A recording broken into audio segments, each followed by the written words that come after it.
Really.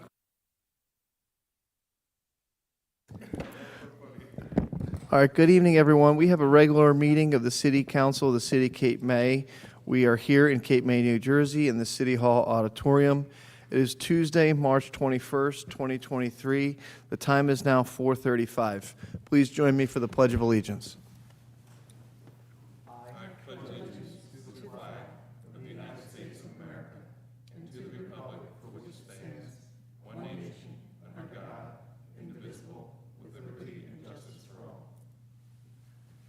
Thank you. Under the Open Public Meetings Law, notice of this meeting was sent to the Cape May County Herald and the Press of Atlantic City, and a copy of the agenda was delivered to each member of City Council and posted on the Cape May City website and Cape May City Hall Bulletin Board. Notice is hereby provided that Cape May City Council meetings are audio recorded and video streamed live. Live video streams are posted to the Cape May City website. The City of Cape May is not responsible if audio recording or live video streaming of a meeting is unavailable. Roll call. Deputy Mayor Baldwin? Here. Councilmember McDade? Here. Councilmember Meyer? Here. Mayor Mullock? Here. Councilmember Yeager? Here. City Solicitor Gillen Schwartz? Here. City Manager Vol. Here. Okay, and then first on the agenda, we do have a presentation from Enterprise Leasing with Seth E. Frankel. Good evening, Mr. Frankel. Take it, if you could just press the button on the front, there you go. Can everybody hear me now? Is that good? Pull it a little closer, A little if you would. closer? All right, Okay. thank you for the I think we're recording. pretty good. Thank you. Well, first of all, my name is Seth Frankel. I'm with Enterprise Fleet Management, and I just want to thank everybody for inviting Enterprise in here. We've wanted this opportunity for a long time, and obviously we've put together a presentation which we feel will help the City of Cape May save over $515,000 in the next 10 years. We have a strong presence in New Jersey. Led by Enterprise was awarded the fleet management contract through Sourcewell, which you're a member of. So we'll be hoping that if council approves Enterprise, that you would be able to piggyback on that on Sourcewell award for Enterprise. So once again, thank you. I see that you were incorporated in 1857. Well, guess what? Enterprise was a little late to the game. We were 100 years after that. We were at 1957. For those of you that are a history buff, Jack Taylor started Enterprise in 1957. He named the company that he works for after the USS the aircraft carrier in World War II. He was a fighter pilot and landed planes in the Pacific. We're really proud of our military roots.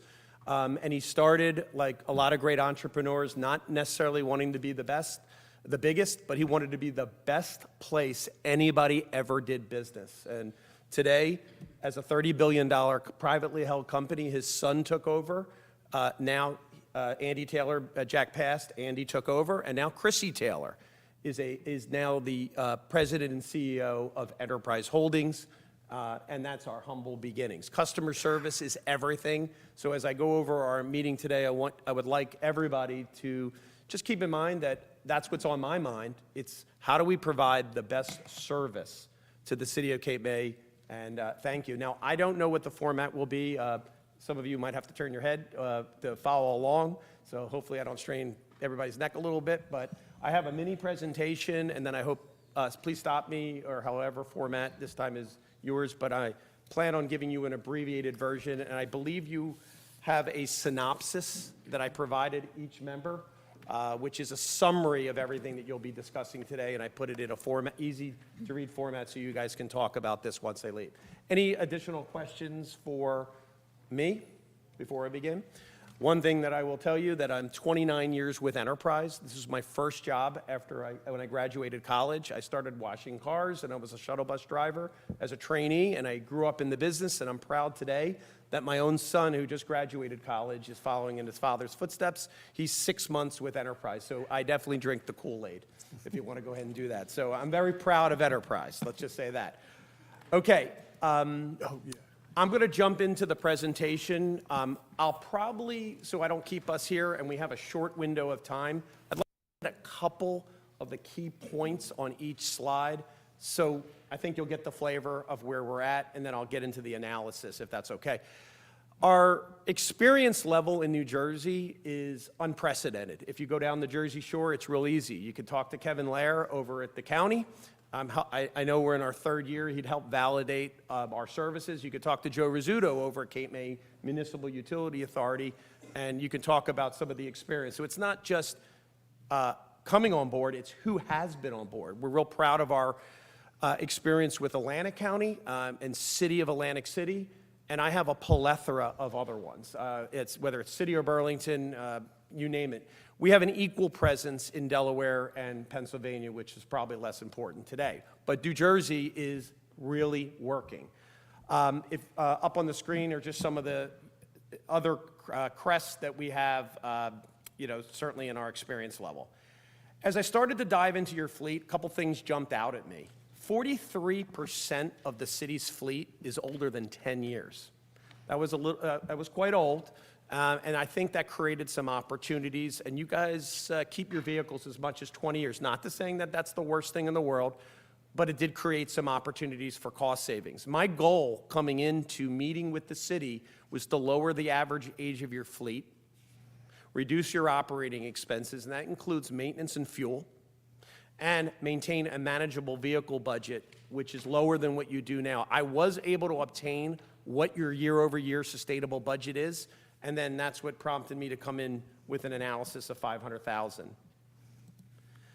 Moving along here, on the board, we are a full-service fleet management company. We handle acquisition, funding, fuel, maintenance, resale, aftermarket, licensed titling, driver safety, accident management, and telematics. The city has a great in-house maintenance facility, which we're going to partner with, which we can add you onto our network. That means you're not going to change your process or your cost, but we'll help facilitate that where we can get cost, find out what you're spending year over year, and so we can make recommendations year over year. You'll see that in our analysis today.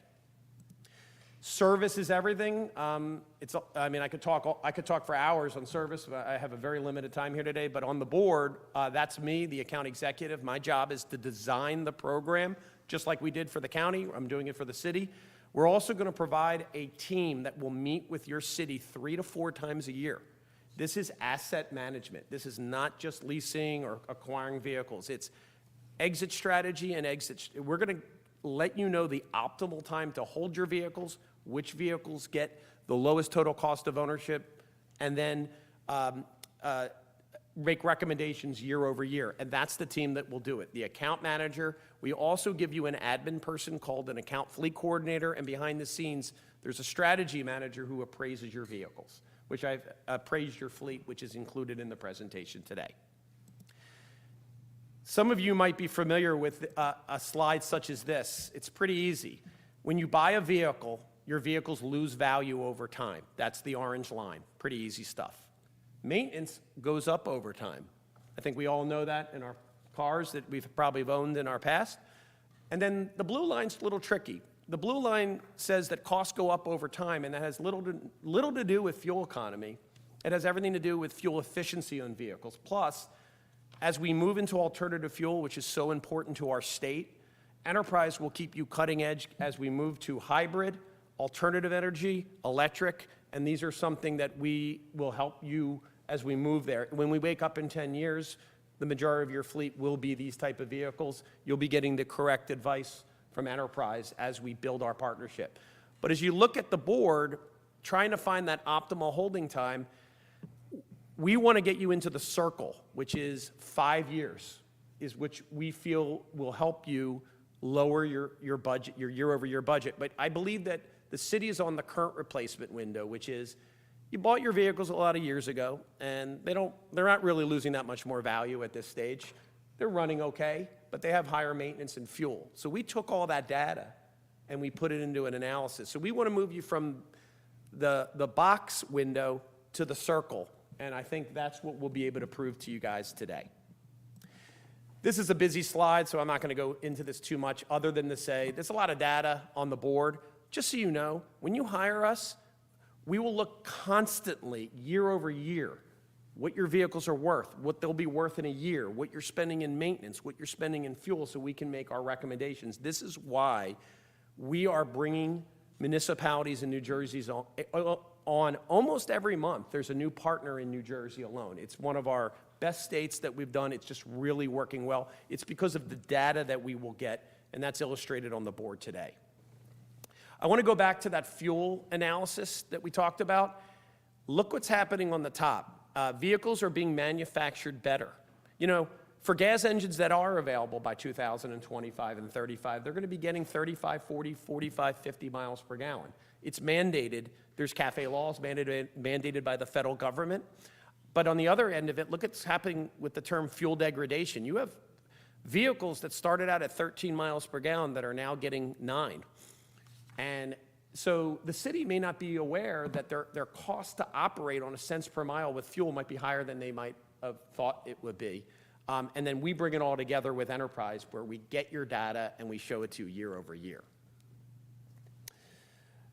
I want to start to talk about maintenance, and we're about halfway done this presentation today. With maintenance, you have a great internal garage. We want to add your local garage onto our network. And then what'll happen is your mechanics will get your work done. They will log on to our website, push what they've spent in hours in labor and parts, and then everything will be electronically tracked into a dashboard. No cash will change hands, okay? This is all Sourcewell approved, but we'll have your data so we can make great year-over-year recommendations. There's a cost to it. It's $6 a month. That's what Sourcewell we negotiated. For clients that are not with Sourcewell, it's double or triple that depending on their fleet size. Obviously, there's some substantial discounts. Now, what I like about adding your shop on, we did find in our analysis that you do send out your vehicle maintenance to the dealerships from time to time. You'll also be able to have all that data at the dealer because the dealer's on our network, just like the county does, and all that data will fly through. If there's any questions at this stage, I just want to take a strategic pause to see if there's any questions. We're about halfway done. I figured we covered a lot of topics at this point. Do your vehicles include vehicles not made in the United States or in America? Yes, sir. We can get vehicles that are foreign, but I believe most of the municipalities in the state want to stick to American-made, and that's your choice on how you want to do that. I would say almost 90% of the state sticks with American-made manufacturers. Good question. Thank you. Any other questions at the halfway point?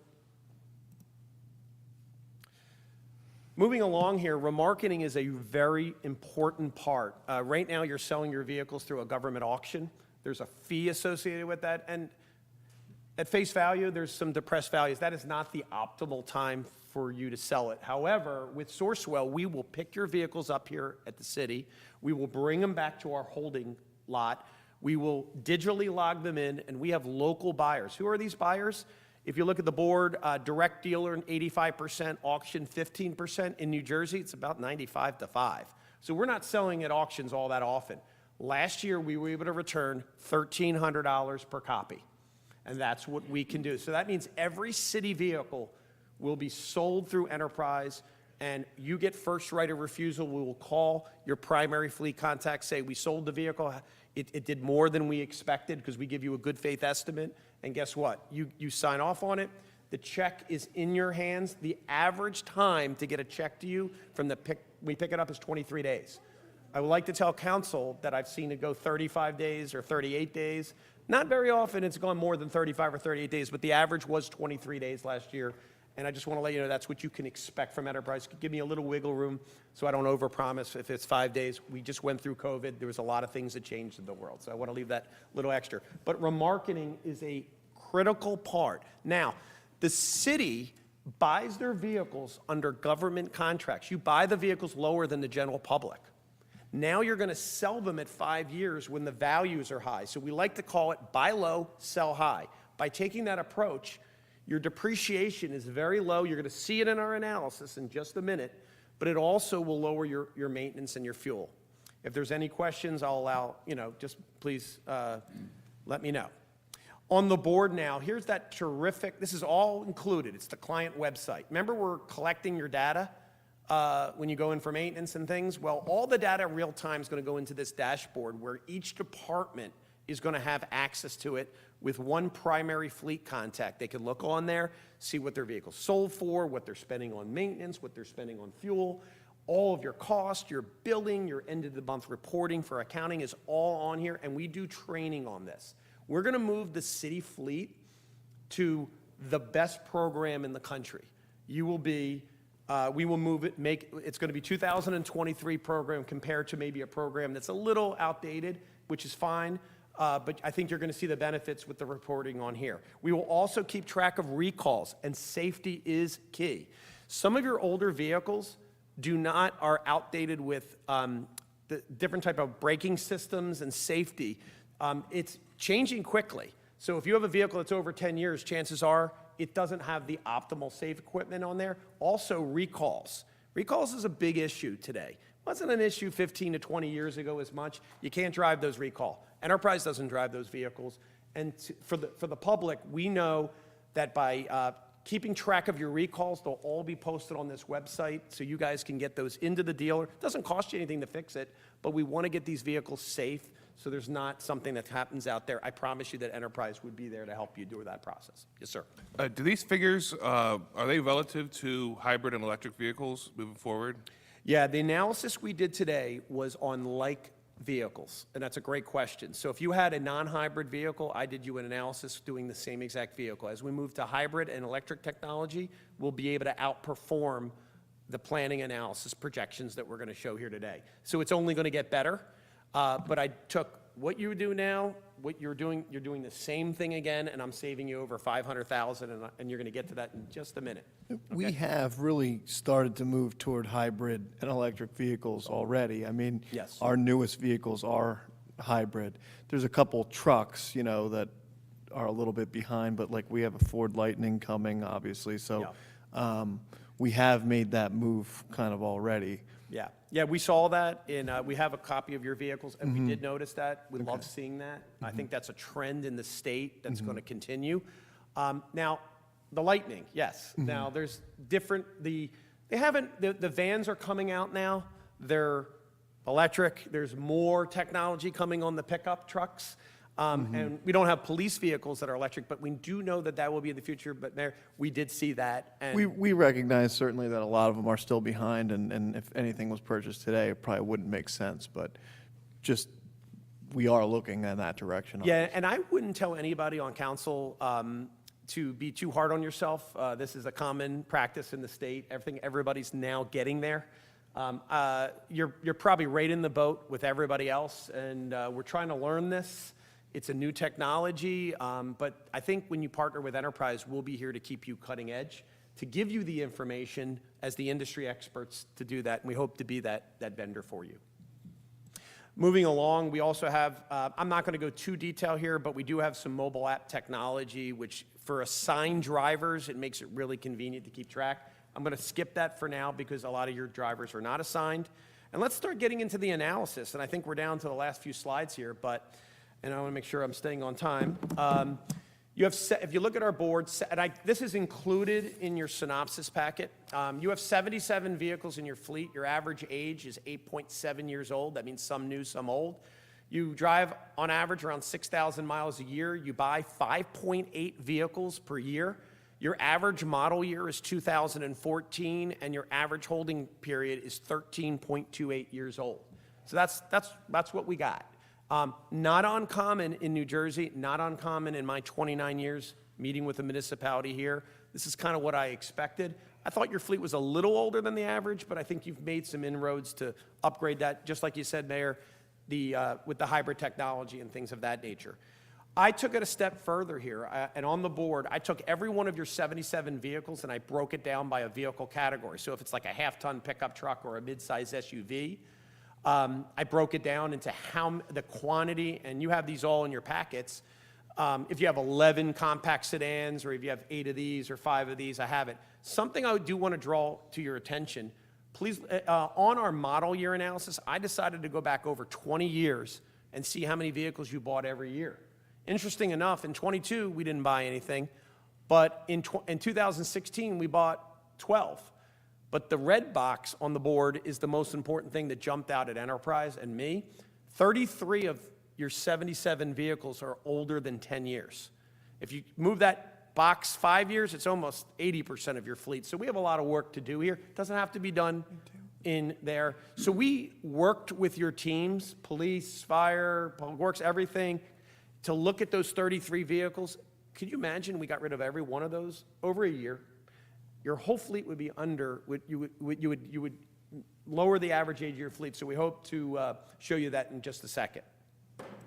Last, this is the analysis. This slide is so busy, so I'll hit the highlights of you. But I'd like to draw your attention to the yellow line. The yellow line, if you're only looking at the yellow line, this would be, if you never heard of Enterprise, this is what you are doing today. So with your 77 vehicles, we ascertained through the model year analysis that you guys are buying, the city's buying 5.8 vehicles a year. You have 77 of them that are owned, 0 that are leased. Pretty easy.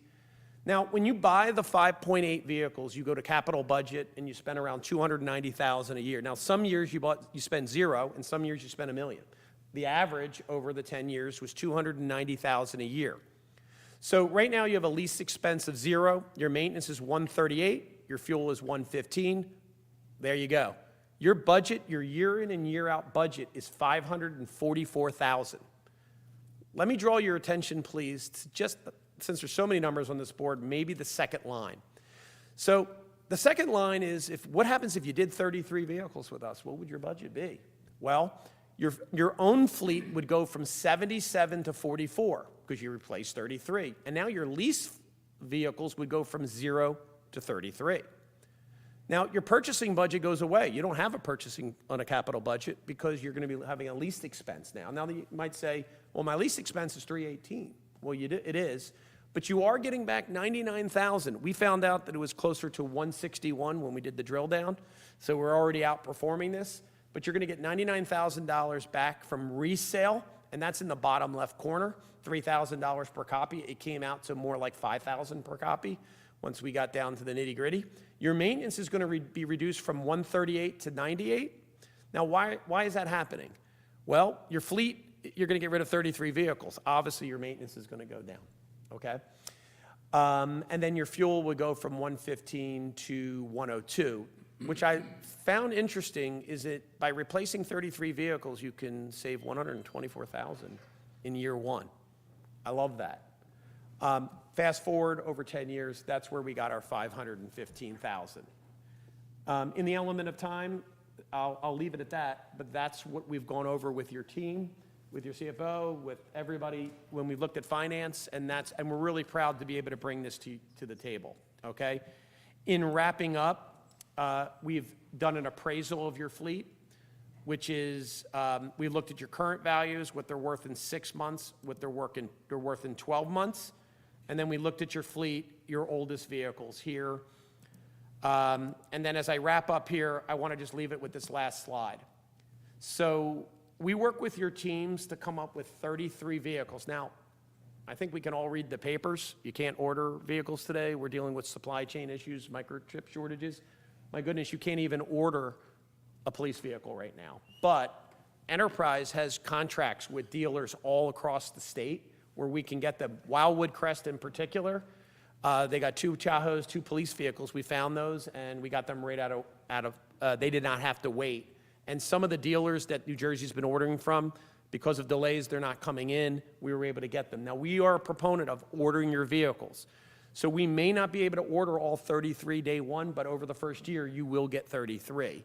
Your budget for your 33 vehicles was $402,000. I know you're having your budget meeting, so this is important. $402,000, $177,000 is the down payment on those vehicles because we require 50% of the aftermarket, like your lights and sirens. You're going to get $165,000 back in resale, and your net budget year one is $415,000. We came in right in line with our planning analysis. So we're, as I wrap up now, I'll started with customer service, and the last slide is what to expect in the first year. We will start by ordering your first round of vehicles. We'll have our Q1 meeting, our implementation meeting where you'll meet our team. We'll meet your team. We'll do our quarterly 1 meeting, our quarter 2 meeting, and then at the end of the year, council may want to consider, or anybody at the city, to sit in. We do a financial analysis, and that's the big meeting of the year where we make our year-over recommendations. Thank you very much for your time, and I appreciate, that was a lot of information. I hope I only went 1 minute over, so thank you, guys. Thank you, Seth. Appreciate it very much. Any questions, council? I have a question, if I may. Yeah. Since you supply so many vehicles to so many municipalities, I have two questions. One is, do you have vehicles that are unique to municipal uses? And two, how does fitting the vehicle for its use work out? Like, adding the communications and whatnot to a police car and the cage in the back, or anything else that maybe be used by a public works employee? How does that work? Well, I appreciate the question. First of all, we've done almost any if there's any vehicle out there, we can do anything that's under 26,000 pound. Even a smaller pickup truck or a SUV or an electric vehicle or a hybrid. So there's really no limitations to what we can do. We will not do a street sweeper. I will not do a fire truck. We would do mostly with your light duty, including all of your police. And I think I got the second part of that question is about the upfits. Yes. Okay, so what's best thing for the city is we will handle all the upfits for you. So we work with vendors that already know you, and we can use your vendors, so we can keep it here locally in the local area, in the local tax base. So if possible, if there's a vendor that can supply, so when you get a police vehicle, the sirens, the lights, the upfit, everything is included. If it's a public works vehicle, soup to nuts, it will be done. We want to take this administrative burden off the city. That's our responsibility. I hope I answered your question. Is there an extra cost related to that? No, sir, there's not. And the pricing is all Sourcewell approved, so you'll get Sourcewell pricing, and we do not mark up any of the aftermarket equipment. It's what they charge you is what we charge you. We just help facilitate it as a service. So Seth, how's this implemented? Is there a term commitment? Is there a contract? Or is it you just get the credit line and we tell you to go get 33 cars? I love that question. The Sourcewell agreement has no contract. Other clients, we may have that, but not with the city. So if we do not perform, you can stop your business relationship with Enterprise by going right back to what you were doing there, buy out your vehicles. You have the option of doing that. Sourcewell was very specific that for municipalities in New Jersey, that we do not have that contract. So the performance pressure falls on us as the vendor. How about guarantees and pricing? Yeah, that's a really good question. We have set pricing with Sourcewell that's already been negotiated. So you're going to be able to buy the vehicle at not sticker price, but invoice cost. Plus, there's a government incentive. So not to get too technical, but if the sticker says 30,000 and the invoice is 25 and the municipality gets 6,000, my goodness, you're buying it for 19,000. And you're buying it well below market value. And that's when you factory order your vehicles. When you go out of stock, it generally is around 3 to 4% more because the dealers are stocking them and they do markup. Because That information, oh, I'm sorry. no, just real quick to finish it, but because my concern would be contract or no contract. If we sell 33 vehicles and then we say this isn't working, we're going out and buying 30 new vehicles or whatever.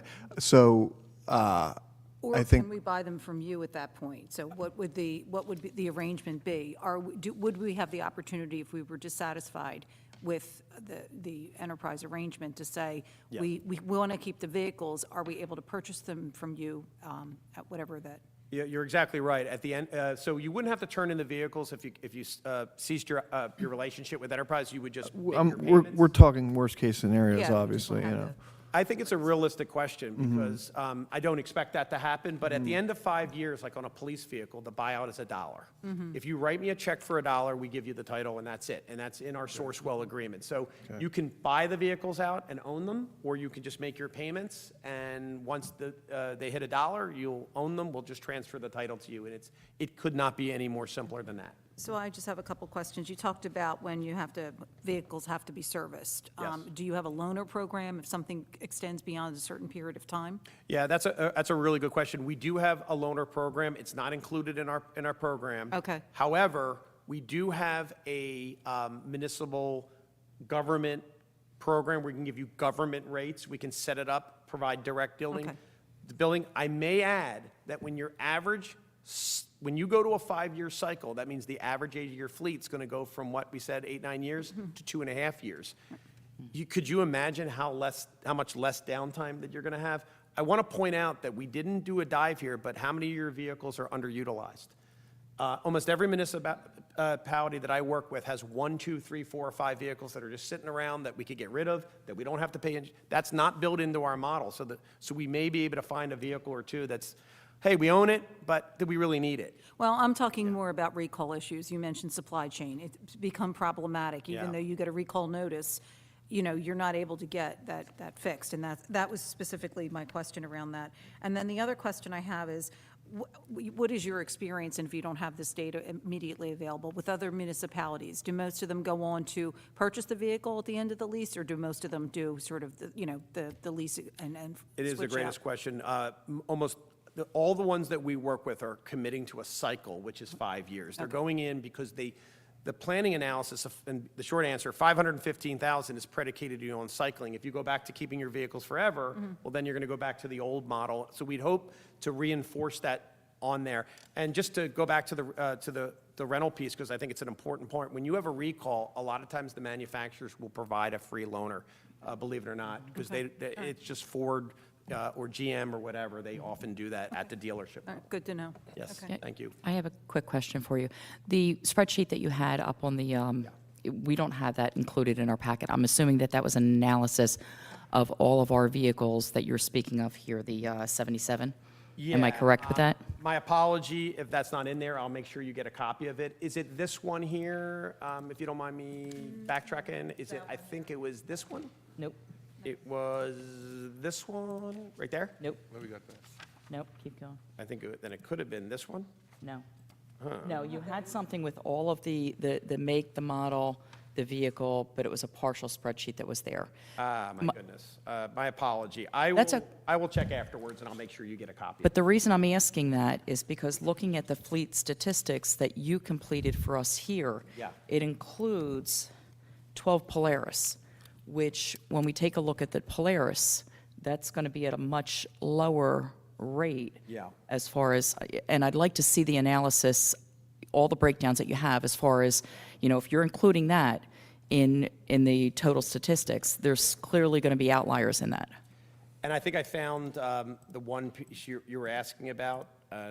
Tell me if I'm wrong on here. Sorry, I know we're I think getting it a was- little long here. It wasn't this, is it? It was something similar to that. but Okay. No, I don't think it was.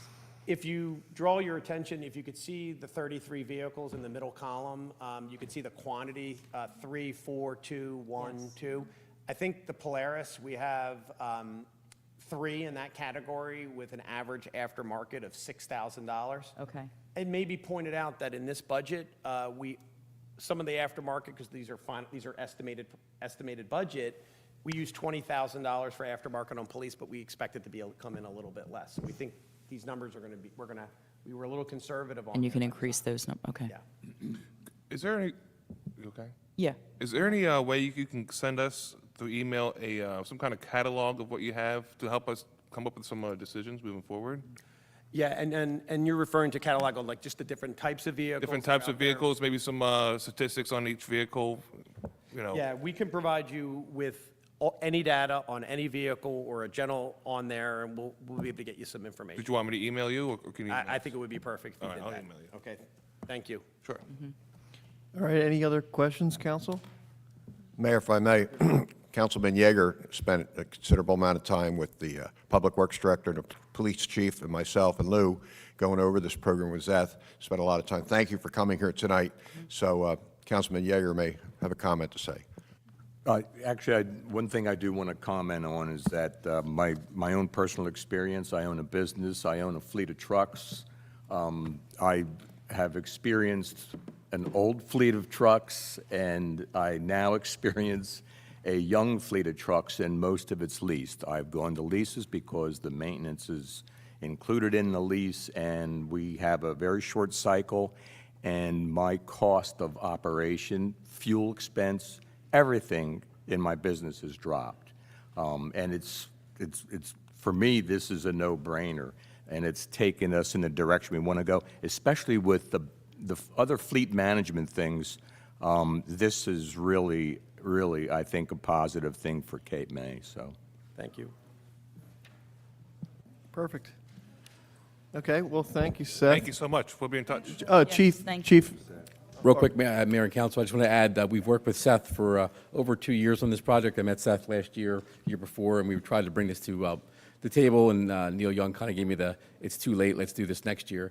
Working with Seth, I've actually done a little bit of homework that you would require me to do, checking with some of the sources and other people that he's worked with, Wildwood Crest specifically, Kevin Lair at the county, also the MUA, and a few other ones, Wildwood City as well. So hiccups, there were a few, with maintenance and different things, to be honest, straight away with that. However, most of the aftermarket service that he speaks of is true. Getting the vehicles on time, it's no different than me going out and purchasing a vehicle from Winter Ford where it's going to be time constraints, and Winter Ford only has 6 vehicles and I can only get one next year. There's a little bit more of an option here with Enterprise. I think every airport you go to, there's an Enterprise. So I think that can show their reach and their availability. The aftermarket piece that he speaks of with major police supplies, who we use currently, and MEEE. I've spoken to Jamie Monday, who runs that portion of police upfitting.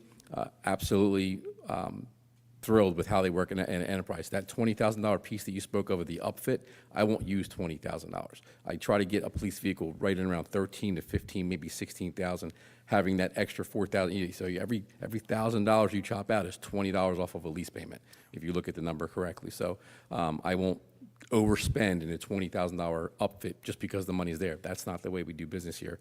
It's more getting all the vehicles alike, getting the lighting package, and when you're buying that many police vehicles at once, just specifically police vehicles, I'm going to talk to Jamie Monday and say, listen, you're cutting me a deal, the city a deal, because we're buying 5, 6 vehicles at once. Don't overcharge me because you're getting all this business at once. And all of that business that we deal with major is on state contract. They can't overprice me. It's not like Enterprise is making any money off that. That is all state contract. Under Sourcewell, it must be. Same piece for Eric Brzezinski and his superintendent there. All of the 550s and the pickups that he looked at, dump bodies, all that stuff is state contract. You can't overprice it. So I think this is a good time to look at this very, very hard, and Seth is very available with any questions you have in the future. Thank I you. just have one more question, and I'm not sure if it's for you, Chief, or maybe Mr. Vole. How long have the other local municipalities, you mentioned Wildwood, been working with Enterprise? I know Wildwood Crest is just coming on. I spoke to Chief Okay, Floyd just all a right. few minutes ago before the meeting. He's happy with the Tahoes he's getting and the PIUs he's getting. Wildwood City, same thing. Kevin Lair's been on almost 3 years, I think. Okay, 76 all right. vehicles they purchased in the last couple of years, and we all know Kevin. You can reach out for him and say, hey, Kevin, this thing working or not? Okay, all right. I Thank you trust very much. Kevin's support. Okay, thank you. anything else, Council? Seth, thank you very much. Thank you Great very much. We presentation. really Thank you. appreciate your consideration. Thank you.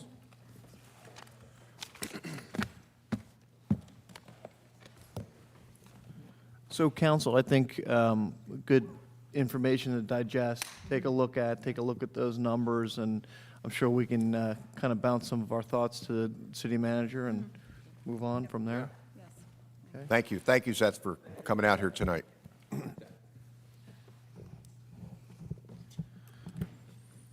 Okay. With that, I have, this evening, I'm actually going to do one proclamation for someone who isn't available to be here, but I do want to recognize someone that has been really such an asset to the city, and we're really sad to see her go, and I know all of us feel very much the same way. So this is a proclamation recognizing Diane Hutchinson for her service on the Cape May City Zoning Board of Adjustment. Whereas Diane Hutchinson was born in North Wildwood, not far, New Jersey, and raised in Stone Harbor, New Jersey, and is a lifelong resident of Cape May County and a resident of Cape May City for 45 years. And whereas Mrs. Hutchinson has dedicated the last 18 years to serving the city of Cape May in various volunteer activities, including as an active member of the Zoning Board of Adjustment and the Housing Authority Board. And whereas, along with her husband Ed, both retired from Verizon, residing and owned the Fairthorn Bed and Breakfast and the Fairthorn Cottage, both historic properties circa 1890 and 1892 respectively, for over 24 years. And whereas Mrs. Hutchinson has served as a valuable member, including chairperson and vice chairperson, on the Cape May City Zoning Board of Adjustment for over 18 years. And whereas during her time on the zoning board, Mrs. Hutchinson weighed in on an incalculable number of residential and commercial variance applications, always with the city's best interest in mind. And whereas in her retirement from the zoning board, Mrs. Hutchinson and her husband of over 51 years, Ed, look forward to reading and enjoying their time with family. Now therefore, I, Zachary M. Moloch of the city of Cape May, do hereby recognize Diane Hutchinson for her many years of public service and thank her for her selfless giving of her time and energy and service to her community. And I extend her our best wishes in her retirement. So Diane, I know she's watching from home. We thank you all very much. Thank you, Diane.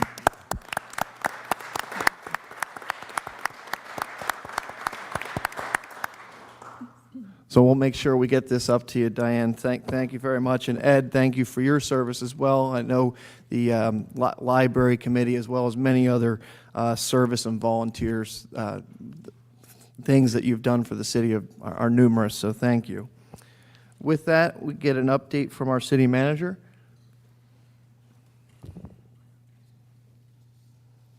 Thank you, Mayor. Also tonight, some of my coworkers are here from the CWA. They just wanted to sit in on a council meeting and see how the local government works, so welcome, be here tonight. Mayor, at this time, I'd like to do the manager's budget report. So Mayor, council, ladies and gentlemen, colleagues, I'm presenting to you the City of Cape May's fiscal year 2023 manager's budget. This budget was developed through a series of staff meetings, consultation with our auditor, Leon Costello, our new CFO, Kevin Haney, and my deputy manager, Lou Belasco. We held budget request hearings from department directors, their priorities. They were all identified and the departmental requests were thoroughly reviewed. The proposed budget and expenditure levels were set at amounts necessary to continue to provide the high level of municipal services as expected by the City Council, the residents, and the visitors, taking into consideration of the cost. In all the years I've served in municipal government, I've always stressed in having a clean, safe, and caring community, and that's just what we have here, and we will continue to do that. In 2023, the total overall budget comes in at $35,868,895. The breakdown is in 4 funds. The current fund is $23,673,307. The water sewer utility is at $7,508,088. The beach utility is $3,382,500. The tourism utility is $1,305,000. I'm proud to tell, working with the mayor and council, that this budget, this local purpose tax, there's no tax increase at the City of Cape May this year. It will allow the city administration to expand upon certain city services and improve upon some of the current services that are provided to its residents and visitors. The city officials, along with our staff, are very aware of the economic and fiscal inflation challenges that face our residents and businesses. We're diligently working to provide the best and most efficient and effective public services to the people we serve, the taxpayers. To quickly summarize, we think it's important to know where the money continues to come from and where the money goes and what are the goals for 2023. So where the money comes from, to highlight some of the main driving revenue sources are the parking meters, historically $2 million a year received, the room occupancy tax, historically about $3.5 million received, lease and rent contracts, historically over $400,000 received, and emergency medical services, historically over $300,000 a year received. Then we have the interlocal agreements, which we continue to provide for West Cape May Point, with police protection, EMS services, the municipal court, construction office services, and now with the county central dispatch. Where the money comes from, in the water and sewer and beach utility are the main revenues, typically come from user fees and the available surplus. Something we're going to get into a little bit later and have had discussions on is in the water and sewer utility fund balance that needs to be addressed, the current water sewer rates to bring the revenue up to par to balance with the required expenditures of the Cape May County MUA to make sure we just pass it through and that people are getting the proper billing. Historically, in the tourism utility, the main revenue sources were the room occupancy tax, tourism fees and events, mercantile license fees, lease and rent controls, that's for store rents and weddings fees. And where the money goes in all funds, the main driving expenses are salary and wages for all our employees and all the related costs and expenses. And as you know, the health benefits went up 24% this year, and the employees share in that cost for the insurance. Other department expenses to facilitate proper operating and provide the public with a high level of service. And the debt service that funds capital improvements to improve our infrastructure and aesthetics of the city-owned property. So the administrative goals are: goal 1, city manager evaluates all aspects of the city government and its cost. All the vehicles, as you know, over the past couple of years have been evaluated. You had a little presentation from Enterprise tonight about condition of vehicles. So we've been trying to size if we needed these vehicles, and we got rid of some vehicles. And in the past, we had some vehicles that were being taken home that had to be brought back into a 10-mile radius. Purchase orders are being checked for best practices and prices, and if they can be purchased locally, which City Council asked the manager's office to do. The employee overtime is monitored monthly to stay within the budget. The manager's office is working with council on the upgrade of the desal plant, the desal water plant. Federal and state funding funds are being pursued.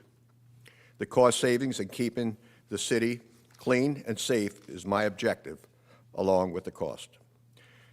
Number 2, keeping an open relationship with the community. The manager's office practices an open door policy for all employees, committees, residents, of course, council members, to address the requests and needs. The city webpage is constantly being upgraded with current events and activities. During the summer season, the manager plans to visit the mall, as the mayor and I did last year, and other businesses. And also this year, we're going to extend and have a summer code enforcement officer that the council's been requesting to help to deal with the compliance of city codes. Number 3, to continue infrastructure improvement. As we know, as we repave, we must first evaluate and upgrade the sewer and water infrastructure that's under your paved streets. We currently are performing an I&I study, which is an inflow and infiltration study, in all city streets. Areas of the promenade, as you know, over the past year have been widened and coated with a reflective to keep it cooler. The public address system that's been requested, and Deputy Mayor's been working on it, is constantly being put in right now. It's going to expand the promenade speaker system south so that the whole beach area will be covered. And we're going to have pre-recorded messages about complaints people have about dogs, bicycles, etc. And we're going to announce with the Kiwanis their flag ceremony in the evening and playing the national anthem. We're going to evaluate all the parking areas throughout the city to accommodate visitors. We have been provided new parking behind the Welcome Center. The charging stations that will be at the municipal lot and the Welcome Center are forthcoming. And in conclusion, Mayor, Council, it's being the city manager is an awesome responsibility with many aspects of governing in this historic city. My office is very busy dealing with constituents' requests and responses. The Mayor and Council are very committed to providing good government, and it's a pleasure working together. We're always looking for new ways of making our government more efficient and effective, but by providing the very best city services, I truly enjoy the responsibility and having the ability to make a positive change. Respectfully yours, Michael Volk. Thank you very much, City Manager. That's excellent. Should we go right into our presentation, Leon? Okay.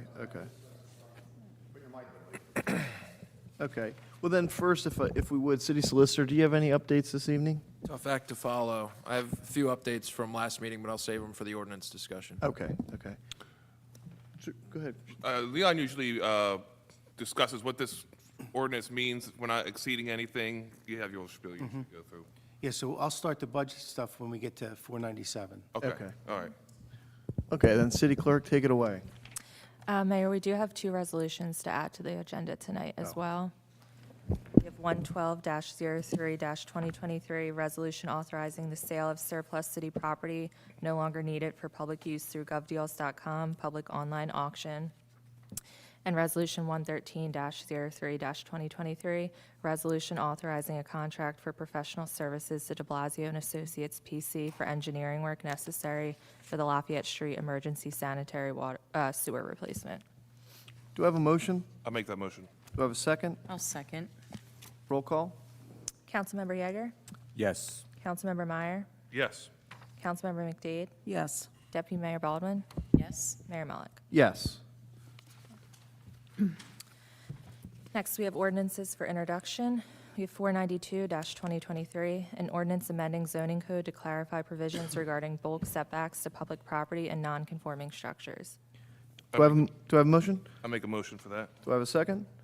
Second. Roll call? Councilmember Yeager? Yes.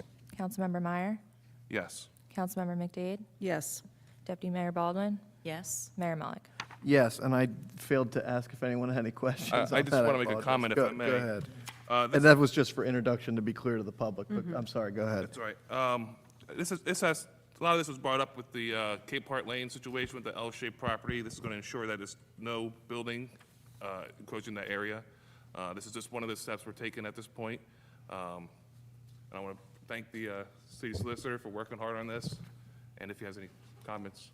That's a great summary, Councilman Meyer, and just, there's two elements to this ordinance, just to be clear. One is use Cape Heart as the example, but this will increase the setbacks to not only right-of-ways and alleys, but include any publicly owned property and make the required setback for any accessory structure 10 feet, like it is for streets and alleys currently. And then the second aspect of this was the house racing, people picking up a house, relocating it, or, developing around a raised structure, and provided that that complies with the bulk requirements in existence at the time of the raising, you don't need a variance or anything like that just because you're picking up a house. If you're putting it back down and the development conforms to the code, FAR, side yard, rear yard, all the bulk requirements, they can accomplish that by providing a plan and then an as-built survey, as we discussed at the last meeting. So those are the two elements of this ordinance. Any other questions or comments, council?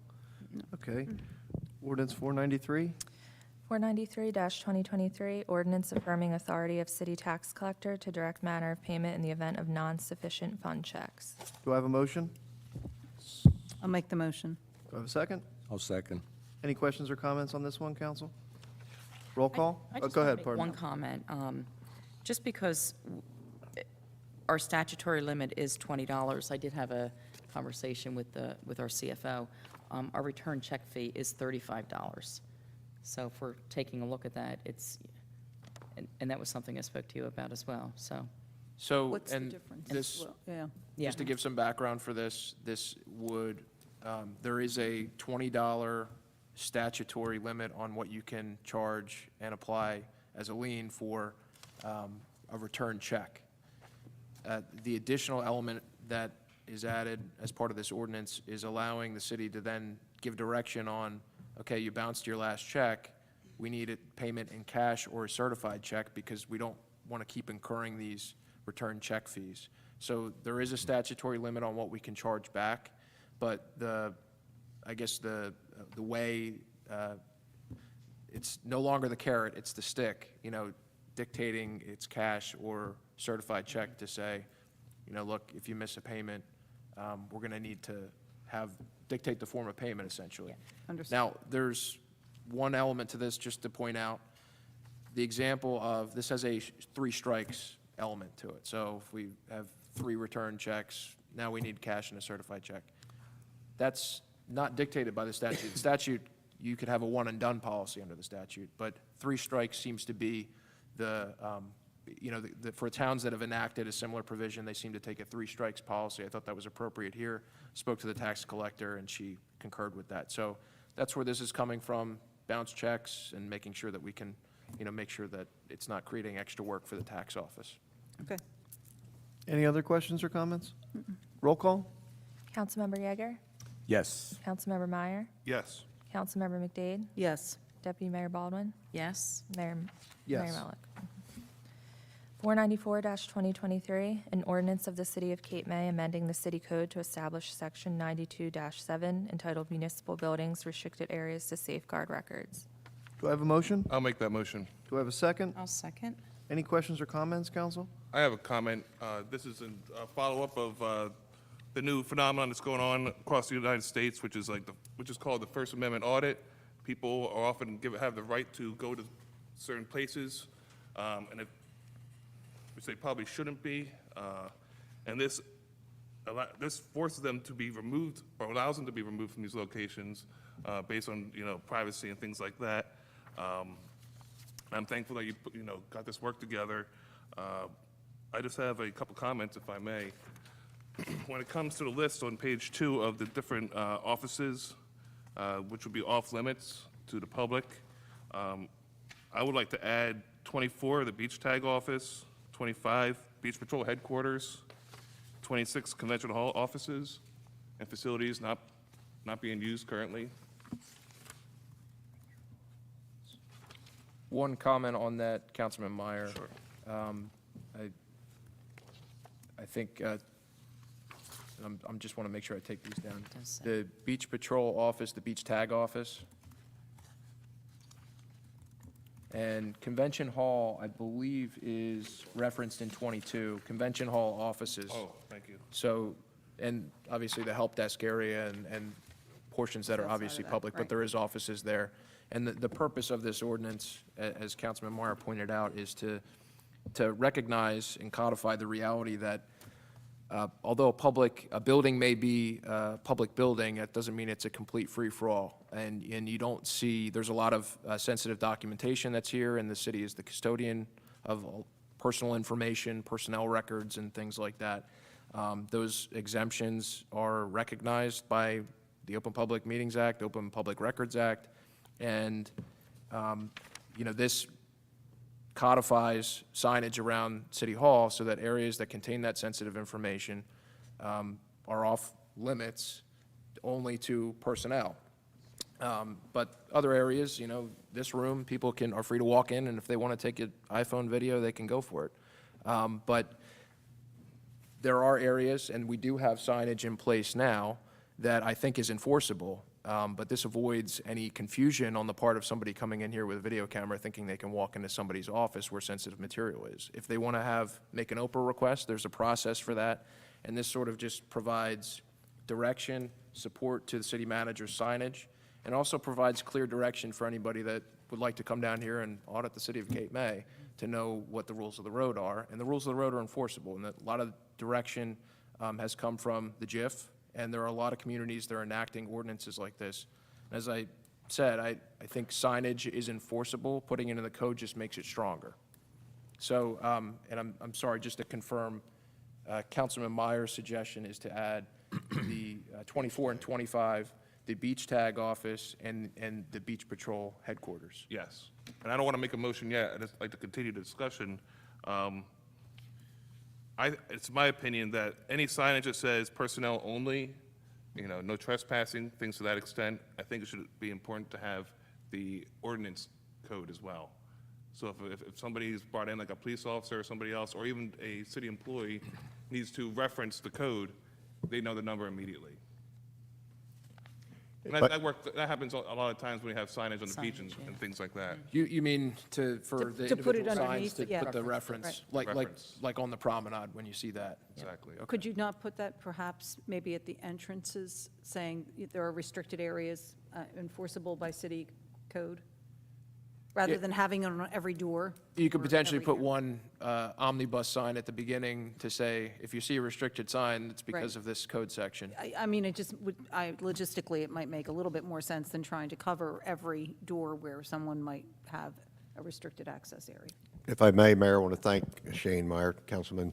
He brought it to my attention at the League of Municipality meeting, I guess, 1 or 2 meetings ago.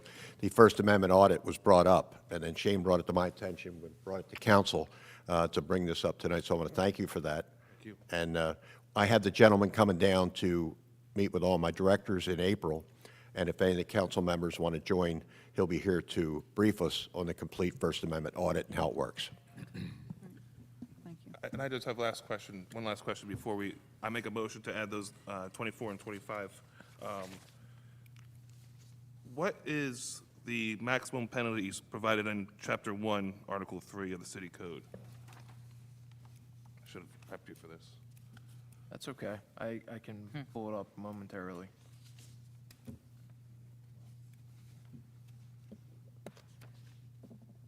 The maximum penalty is 1,250. Monetary penalty. Which is pretty standard. It is pretty- Mr. Mayor, I'd like to make a motion to add those two extra locations. Number 24, the Beach Tag Office, and number 25, the Beach Patrol Headquarters. I have a motion. Do I have a second? I'll second. Roll call on the additional, the amendment to the ordinance? Councilmember Yeager, Yes. Councilmember Meyer, Yes. Councilmember McDade, Yes. Deputy Mayor Baldwin, Yes. Mayor Mullet. Yes. Can I just add something to that, just on that topic? Don't mind saying this publicly. In the event that this type of thing occurs, I think all city employees should feel comfortable contacting myself or Chief Fashaw, who are familiar with this issue from, it's been going around for some time, and I don't think we have any reservations about how to deal with these types of incidents. And this is also to protect the employees, from any type of harassment as well. Okay, do I have a motion on the amended ordinance? I'll make that motion. I'll second. Any questions or comments, council? Roll call? Councilmember Yeager, Yes. Councilmember Meyer, Yes. Councilmember McDade, Yes. Deputy Mayor Baldwin, Yes. Mayor Mullet. Yes. Next, we have 495-2023, an ordinance providing minimum parking limitations and regulations for all vehicles in the city of Cape May. Do I have a motion? So moved. Do I have a second? I'll second. Do I have any questions or comments, council? I have just I'm sorry. Go ahead, Judy. I just have a comment for the city solicitor. Does this include construction vehicles? So if there are trucks parked in an area where they're doing construction, or is this just, personal vehicles? So sometimes contractors may leave, a truck, parked in front of it on the street, and, it's there for weeks on end. It's not moved. The simple answer to that is yes, this would cover that. Okay. It covers any vehicle. And this is a supplement to the parking code section. We have other limitations on trailers, Right. boat trailers, Right, and those right. things, which are shorter duration. And I actually try to make reference to that in here, saying if there is something more specifically outlined in our code, like a boat trailer, construction trailer left in front of a house, those have their own durational requirements. I think at least the boat one is 72 hours, something like that. So this doesn't override that. It just provides a minimum standard for all vehicles in the absence of a more specific provision. So the answer is yes, it would be Okay, covered by all that. right, thank you. I have a question about the duration of this, just because, what I'm talking about and what we're contemplating here, this is an ordinance that has minimum parking limitations for all vehicles parked on any public street for 7 days or more. I guess I'm concerned with the duration. All of us go on vacation, and 7 days, I'm really concerned with. If you have your car out in the street for 7 days, how many snowbirds do we have in this city? I'm I concerned. never get away for more than 7 days, but I Well, know what you're it's- saying. Some people do. Yeah, yeah. Mayor. But I'm concerned with the duration of this. And, when we have snowbirds, it's not really an issue in the wintertime as much as it is in the summer if we're having parking here in the city. If I may, Deputy Mayor? Sure. This came from a constituent's complaint about vehicles, but the discretion's there with the police and code enforcement they could see that somebody's on vacation, they're parked in front of Mainstay or whatever for the week, and they would check. They're just not going to go along and start Yeah. tagging and towing. And my neighbors have no driveway. Yeah. They have no choice but to park in the street. I'm sure that's what you're talking Yeah, about. and Yeah. they're a resident, so that'll be verified. Right.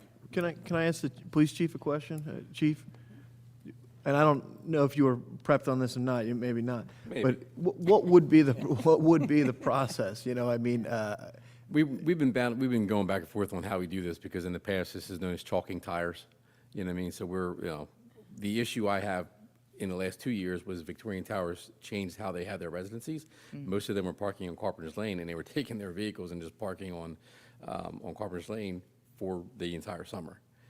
And some of the allowance there was because they have handicap tags. So there's no meter revenue coming in from that, and they're parking there for more than 7 days. So I have to have a discussion as summer comes upon here, upon this, that Victorian Towers people, they got to negate that. They got to park elsewhere. They can't just occupy that entire section, because our ordinance allows for no ticket or no coinage for handicap parking.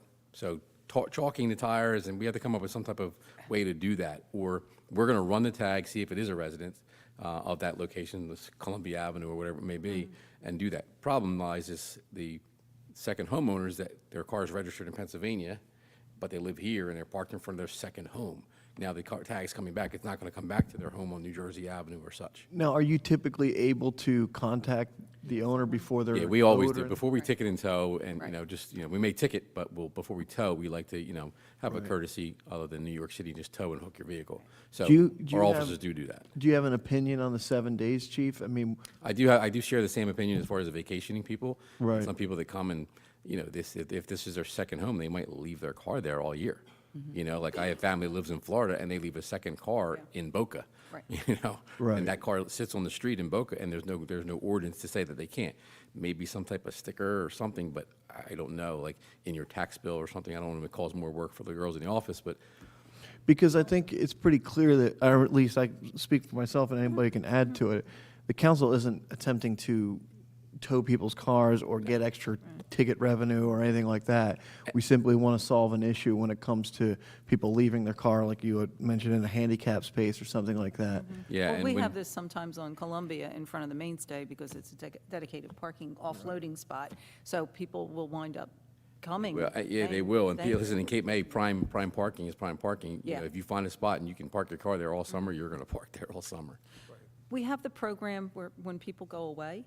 We do. Yeah, well, I mean, is there a thought maybe to, if you're going to leave your car on the street and you don't have, a driveway, and you intend to leave it there for long periods of time? Is there What we some can way do to is act actually on in that? that, like you, absolutely great Yeah. question, in that form, when way you it's fill just- out, it says what type of vehicle you have. Yeah. So when the officers pull it up in the CAD or the computer, it shows gray Honda, New Jersey tag, whatever Right. it may be. I think maybe doing that for people who, maybe don't want the property check as much, but could register that they're leaving their vehicle there, at least that way we're not having a lot of additional effort on the part of the police department. It's right there, as long as the public signs up for it. It might be something that, might be an easier and facilitate rather than having, I think this ordinance also helps because we do have a lot of people that just come and park for the summer, and we've had vehicles with just straight dust under their cars, and you just know it's there for a while. This gives us the teeth to go ahead and hook that, and we'll do everything You we can. support this, chief, but you're not so sure about the 7 days?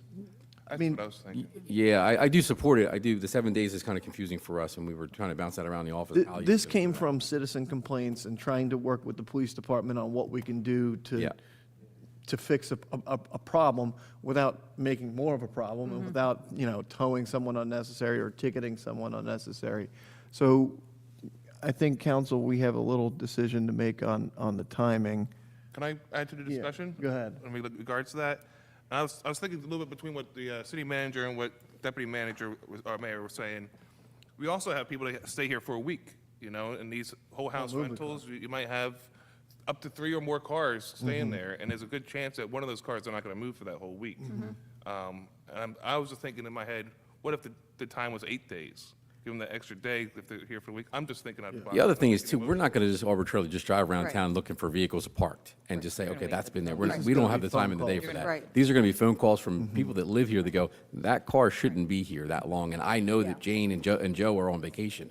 And the mayor will never take discretion away from the police. They have good discretion, and they'll If it's do 8 diligence. days. They're not going to harm or go after people or penalize them in a negative way. No, absolutely.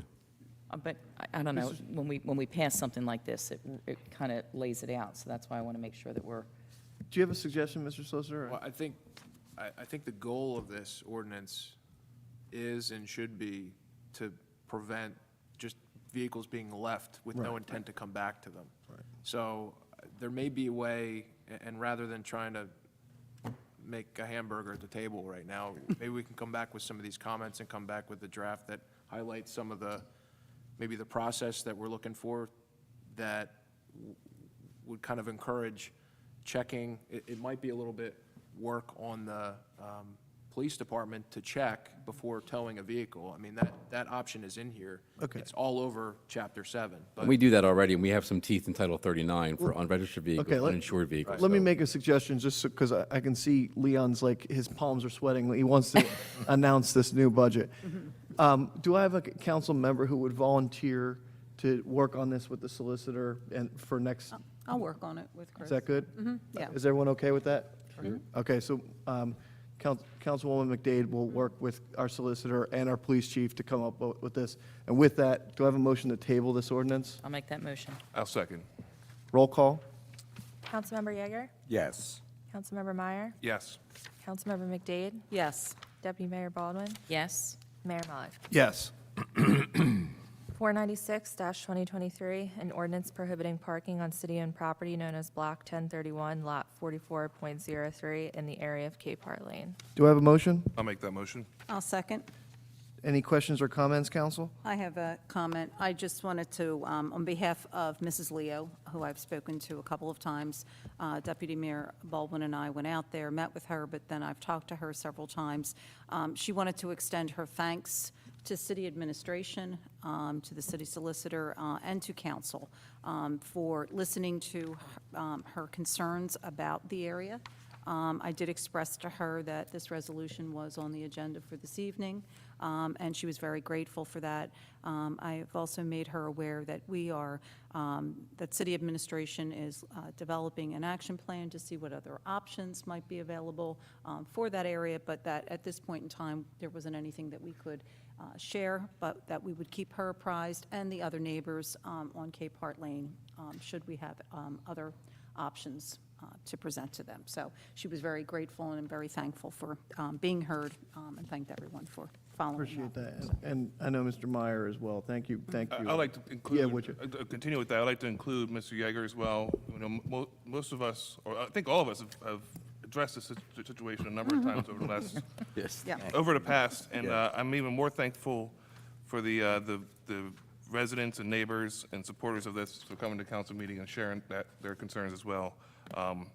I have some thoughts moving forward with this situation, which I'll mention in my council comments, but this is a good start, and I think it's a good team effort, and Nice job, council, really. Okay, and with that, we are on to our resolutions. did we? vote? No, we didn't vote on it. Oh, we didn't vote on it. Oh, all right. I'm getting presumptuous. Sorry about that. We have a motion and a second, correct?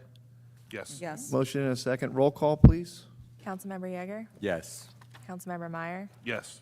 Councilmember McDade, Yes. Deputy Mayor Baldwin, Yes? Mayor Malik. Yes. We have 497-2023, an ordinance to exceed the municipal budget appropriation limits and to establish a cap bank for the calendar year of 2023. Do I have a motion? I'll make that motion. Do I have a second? I'll second. Any questions or comments on this? Roll call? Councilmember Yeager, Yes. Councilmember Meyer, Yes. Councilmember McDade, Yes. Deputy Mayor Baldwin, Yes. Mayor Malik. Yes. Okay, well, now we're on to the introduction of the Cape May City budget. And with us this evening, we have Leon Costello, our auditor, and Kevin, our new CFO. Thank you very much. I know you guys have put a lot of work into this the last, especially couple days and weeks and months. And City Manager Vole and Velasco, thank you very much. With that, Leon, you want to take it away? Sure. So Or what do have you in want us fr- to introduce the resolution first? No, we'll Okay. do this, then you can do the resolution. Thank you. So you have this document, which is the state document, that has all the details of the budget in it. You also have a workbook that backs up the supporting documentation to the budget. If you look at each box, there's a comparison of revenue and appropriations from last year and this year. Shows you where changes happened between the 2 years. The most notable thing we have is there's no tax increase, no rate increase. Our two caps, the spending cap and the levy cap, you're both well under both those caps. Even though this ordinance that you just passed says you're exceeding, not exceeding anything, we're banking. If you turn to page 3D, it's about 7 pages in. It will be just one half of the page is filled in. What's important about this, sheet 3D, is that you have $2,602,328 of levy cap bank. That means if you wanted to, and you don't want to, you could levy another $2,600,000 in taxes. That's how much under the cap we are. That's how your budgets in the past have always been very frugal, very taxpayer conscious, and you have a whopping $2.6 million more if you ever wanted to levy that on the taxpayers. Well, I'm sure you don't. Okay? Your spending cap, you're well under the spending cap also. Even with the dramatic increases that the manager highlighted, which is in all towns, and the zero that you have is not going to be a common number throughout anywhere in New Jersey. They're going to see some big increases. If you look at the press Friday morning, you're going to see a real big one. I can't tell you who it is, but you'll see on Friday. Once they do it, then it's public information. And all of them are going to be in a 3, 4, 5, 6 cent range increase. You've maintained great policies in here on spending. Even with those dramatic increases, where it'll absorb that, you hit the additional room tax at the right time, because we got the additional money. That really helped, something that not many other towns have. That money did produce a significant fund balance this year. That won't be reoccurring. It will now be leveled off. We're going to be collecting basically the same amount every year with increases. You've dedicated that money to debt service, which we've increased the capital and the deferred charges to pay off bonds that we haven't issued. So that's what most of that money's gone to. Your percentage of collection, people pay at a tremendous rate, over 99%, and that's been for years now, so it's very, very healthy. Like I said, you're inside both caps. You've weathered the financial crisis that, again, just wait and see some of these that come out in the next couple of weeks, but you'll see. So with that, anything you want to ask me about, we will have a public hearing on this in 4 weeks. At that time, the public can comment on it, ask questions, we'll field the questions. You have your books, you can go over that. Anytime you want to meet with me or Kevin or Mike and Lou to go over anything about the budget, we're certainly willing to do that. You can talk about any changes you want to make, but we can't make the changes until the adoption night. At that point, it becomes a public record. Then you vote to amend it if you want, accept it as it is, or do nothing and wait for other information. But we're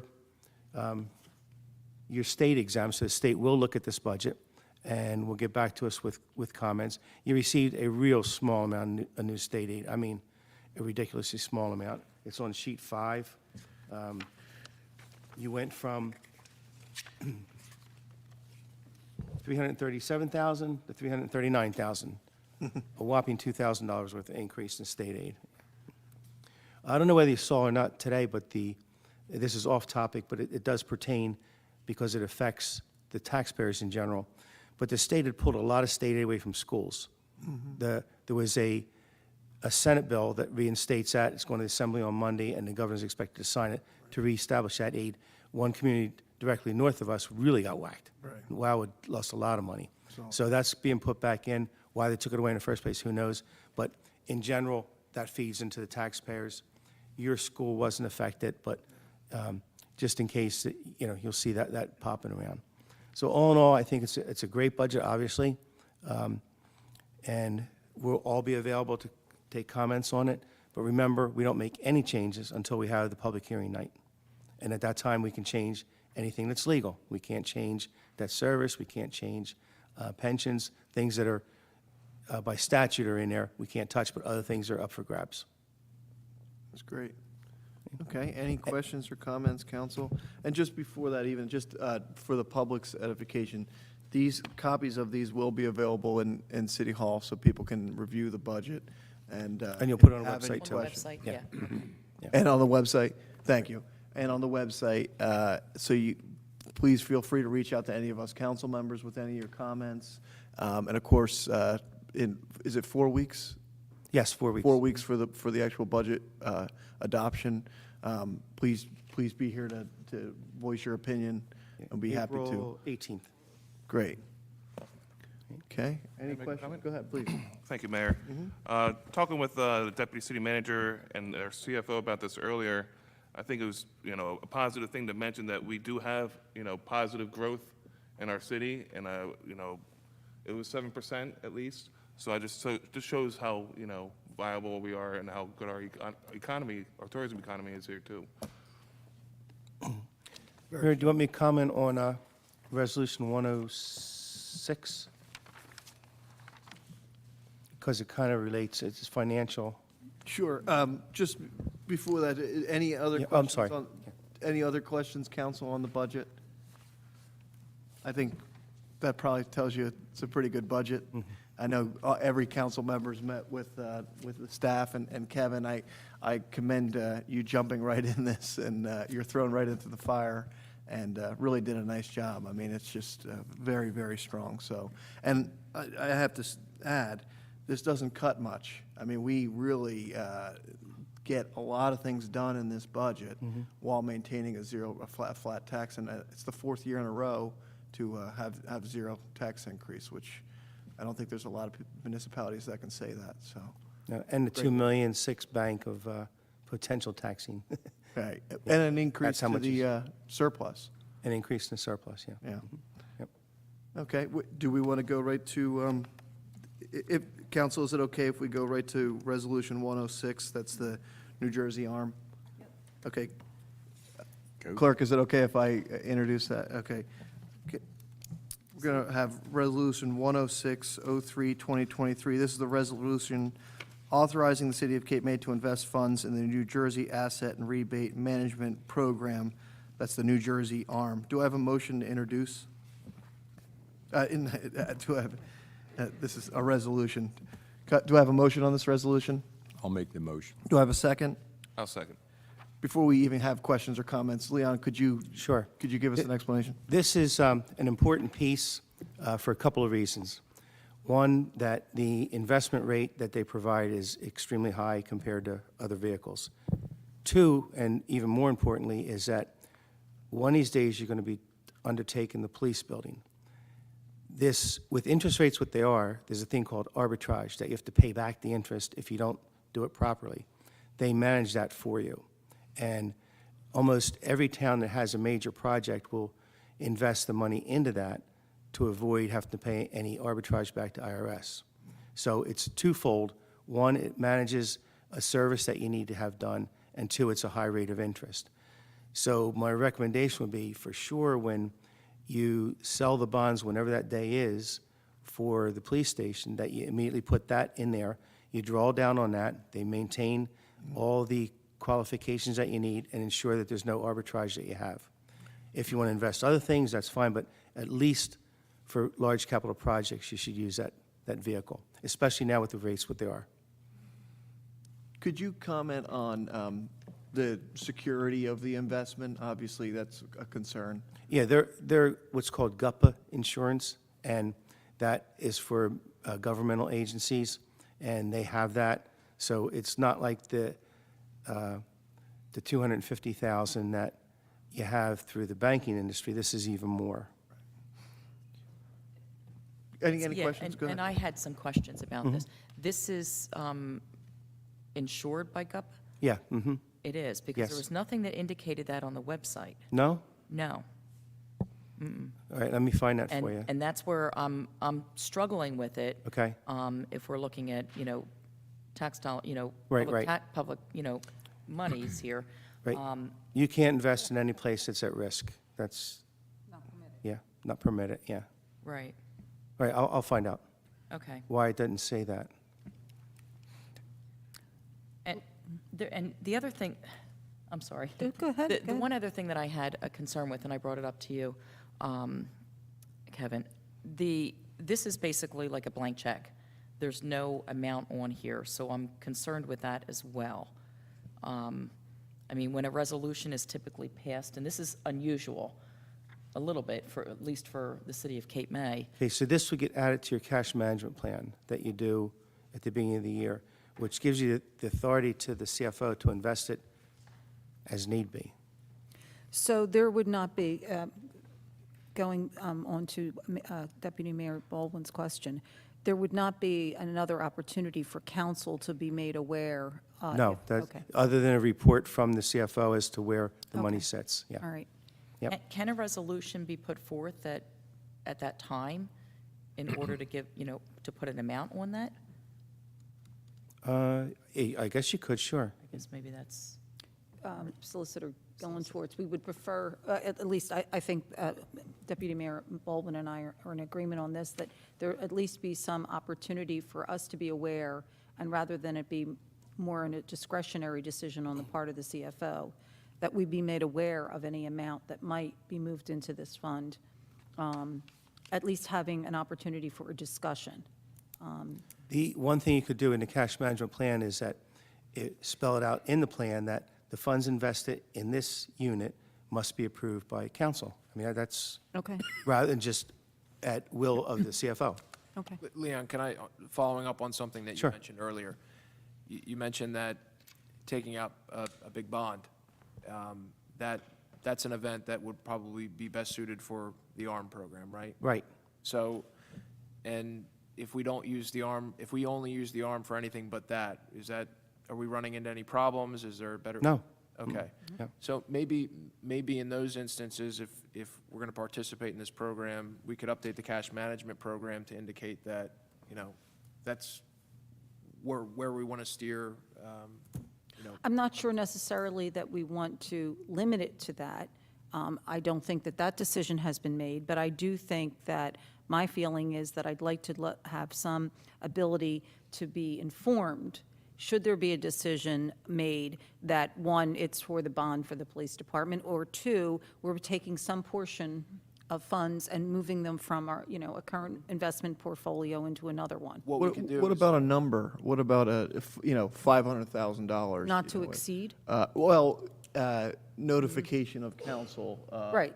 Any amount over 500, whatever number that might be, or whatever. And that's something you could plug into the cash management plan that you Yeah. adopt every year, and that could provide direction to the CFO to say, hey, this is an amount that needs to be presented in the form of a Correct. resolution that can be drafted by the CFO. So presented to before council. anything got moved there, it would come to you as part of the cash management plan, would dictate that that happen. And then you could say, no. Is that a fiscal event, or is that?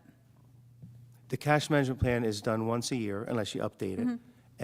But the restriction would be anytime funds are invested into this, it has to come to council. So it'd be every time it happened. I'm more comfortable with that. I'm not trying to constrict our CFO in any way, but I think this is a new, obviously, a very good, potentially good opportunity. I just feel that I would prefer to have some knowledge of it, if that, if the rest of the council was in agreement.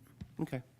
I have a question. I'd like to know, we have the issue with the funds that are commingled that are a problem and are not insured right now. We need to separate those funds from the rest of our money in Sturdy.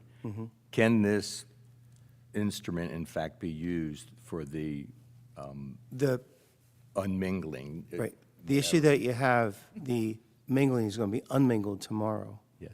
We're coming down tomorrow, and we're going to unmingle everything that's been mingled Okay. into its proper place. We're With the actually, current, with Sturdy? Is that Pardon me? With Sturdy, Leon? yes, Okay, yes, all yep. right. So within Sturdy? Yes. Okay. Yep. Because that's $4 million, at least that's the last number, and that's why I was suggesting that we would want to be able to move at least that much money over to the ARM. How about if we're going to do January and February tomorrow and get it all where it belongs. Then when the March reconciliations are done, the budget's going to be coming up. Maybe at that meeting, we can have a discussion about it again as to, here's where everything is, here's all the balances, where do you want to put it? Okay. I'd like to continue with that. Last time we had a closed session, we had a bunch of stuff to talk about, and unfortunately, we had to rush through our cash management savings plans I'd like to have another closed session to talk about that. And, you know, I don't mean to be like a worrywart or a conspiracy theorist, but, you know, there are things happening across the world and in our country right now. It's important that we move fast and make sure everything's insured, you know. Yep. Just on it itself, right now, it's 4.6%, I think, is the number. I mean, obviously, and not that we would invest this amount, but what is the amount that we have as an average in balance? Was that like 25? In all funds, it's over 30. Over 30 million. So, I mean, you can understand why you wouldn't want $30 million sitting under your mattress. You want it in a safe investment, obviously. And this is, could you just reiterate the safety of this? I mean, I know Cape May County does this already. Lower Township Schools does this. A lot of different municipalities throughout the tons do, state, the yeah. county. Yeah. Yeah. So I'm going to look, I was under the impression they were, but I'll look and see. But I mean, I looked at the portfolio, and it appeared to be 95% treasuries. All government securities, except for maybe there was one bond in there. So I don't know if, maybe the state wouldn't consider that being insured if they're treasuries, and, you know, Right, but it seems like it'd be hard to not be safe. right. That's what I'm It's saying. commonly used in a lot of places.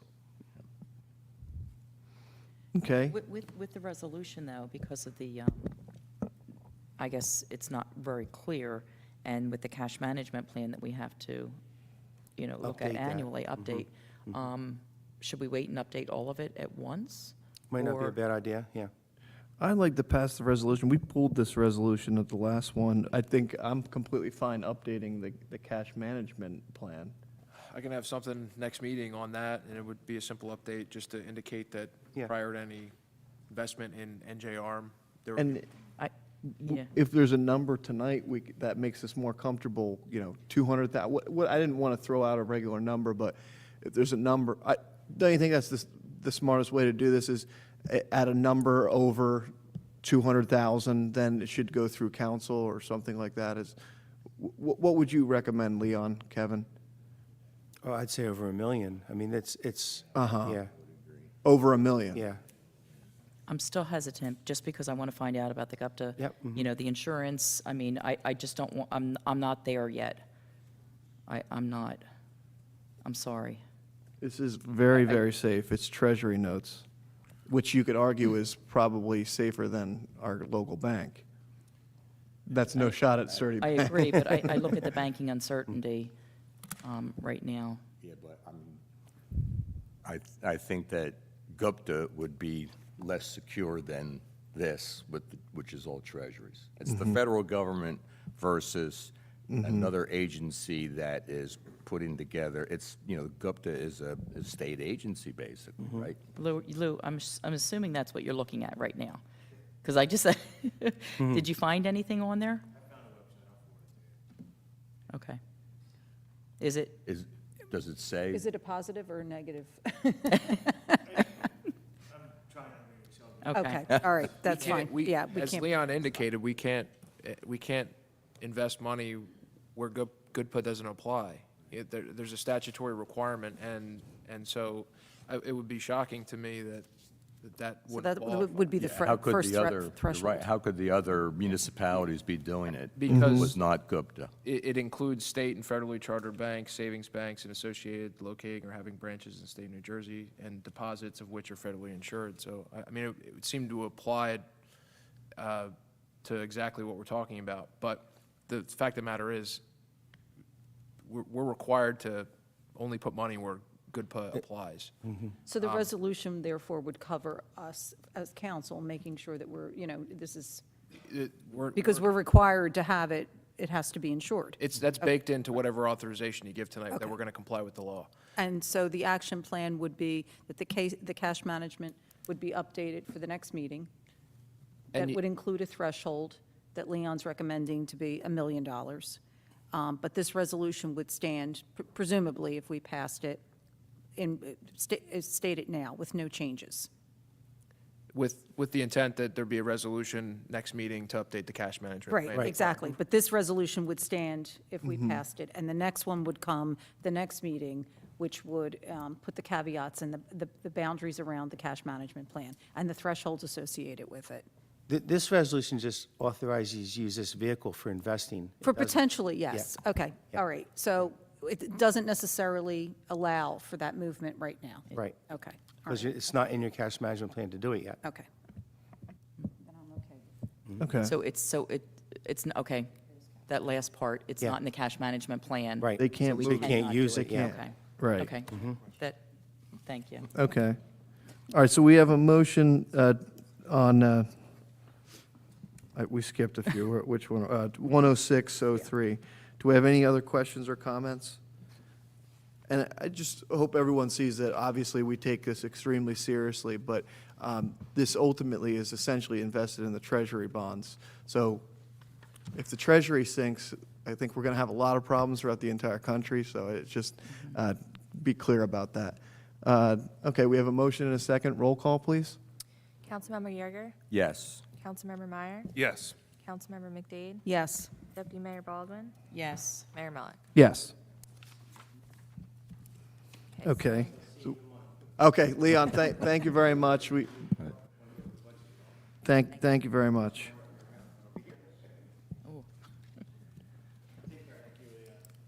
Thank you. Want to take us from the top?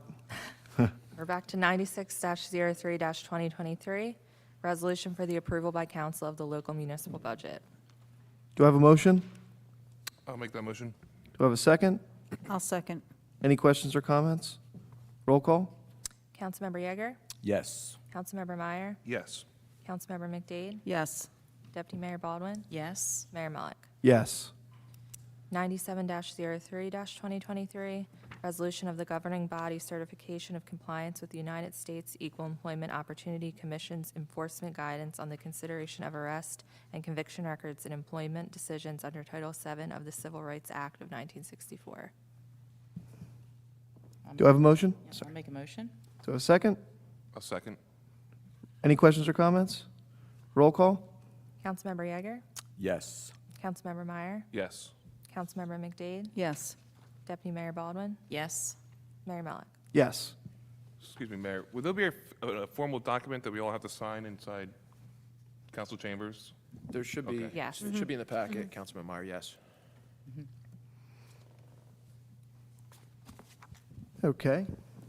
Next, we have a public portion on the resolutions only. Those wishing to publicly comment, please come up to the podium and state your name and address. Do we have any public comment on resolutions only this evening? Peter? This is Peter Cole from 1075 Michigan Avenue, and tonight I am representing the TPA, Taxpayers Association.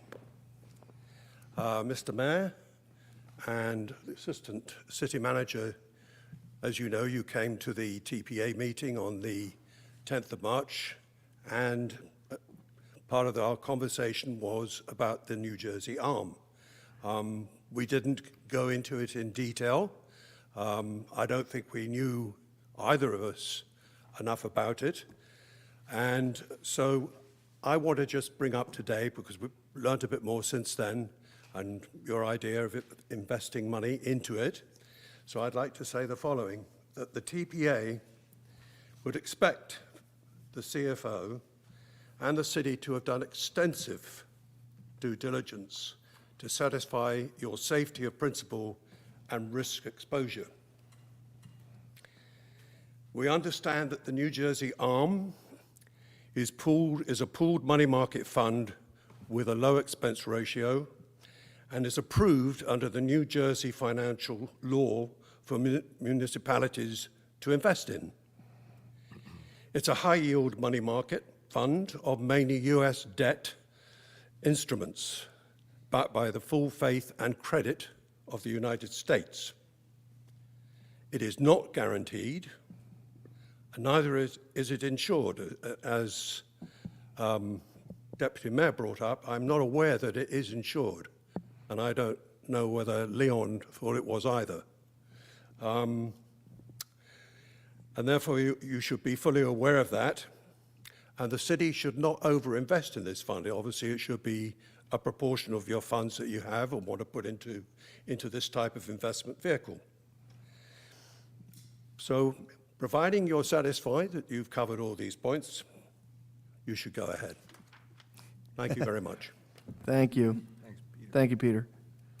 Okay, anyone else on resolutions only this evening?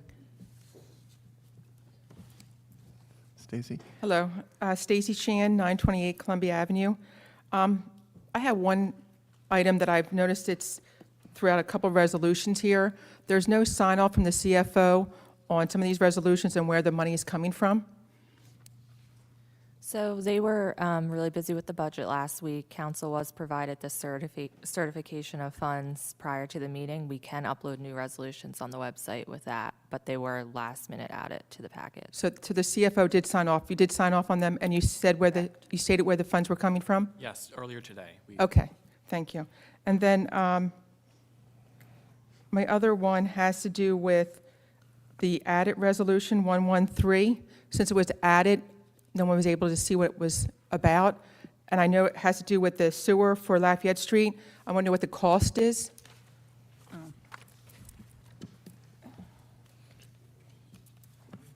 It's a big cost, and we were going to talk about this one separately, pretty extensively, frankly, but this is, 113.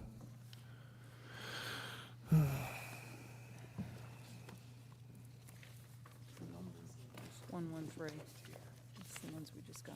that's 113, that's 109, 113 is, I have it. Here it is.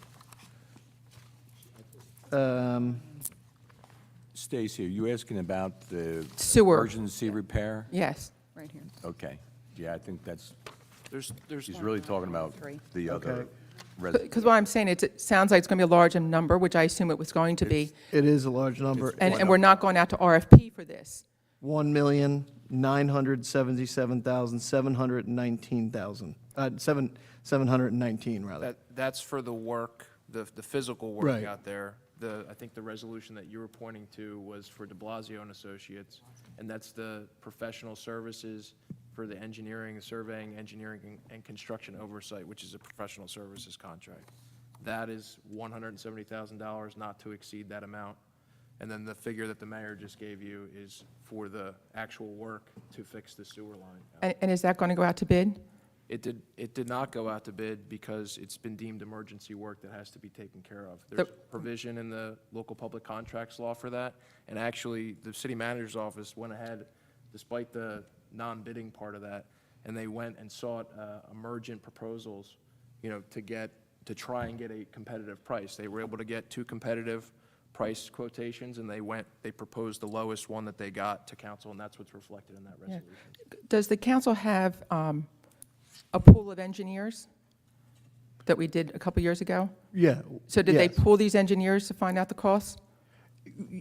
So this resolution was going to be removed from the because we want to talk about it extensively. So a lot of these questions will be answered during that conversation. But no, we have not, because this is an emergency. So we're working directly with one of the engineers that we've worked with on almost all of our road projects. Right, but I'm just saying is we have a pool of engineers. So with all the pool, the whole idea of the pool was the fact that you could go to each one And we've been without using going to them.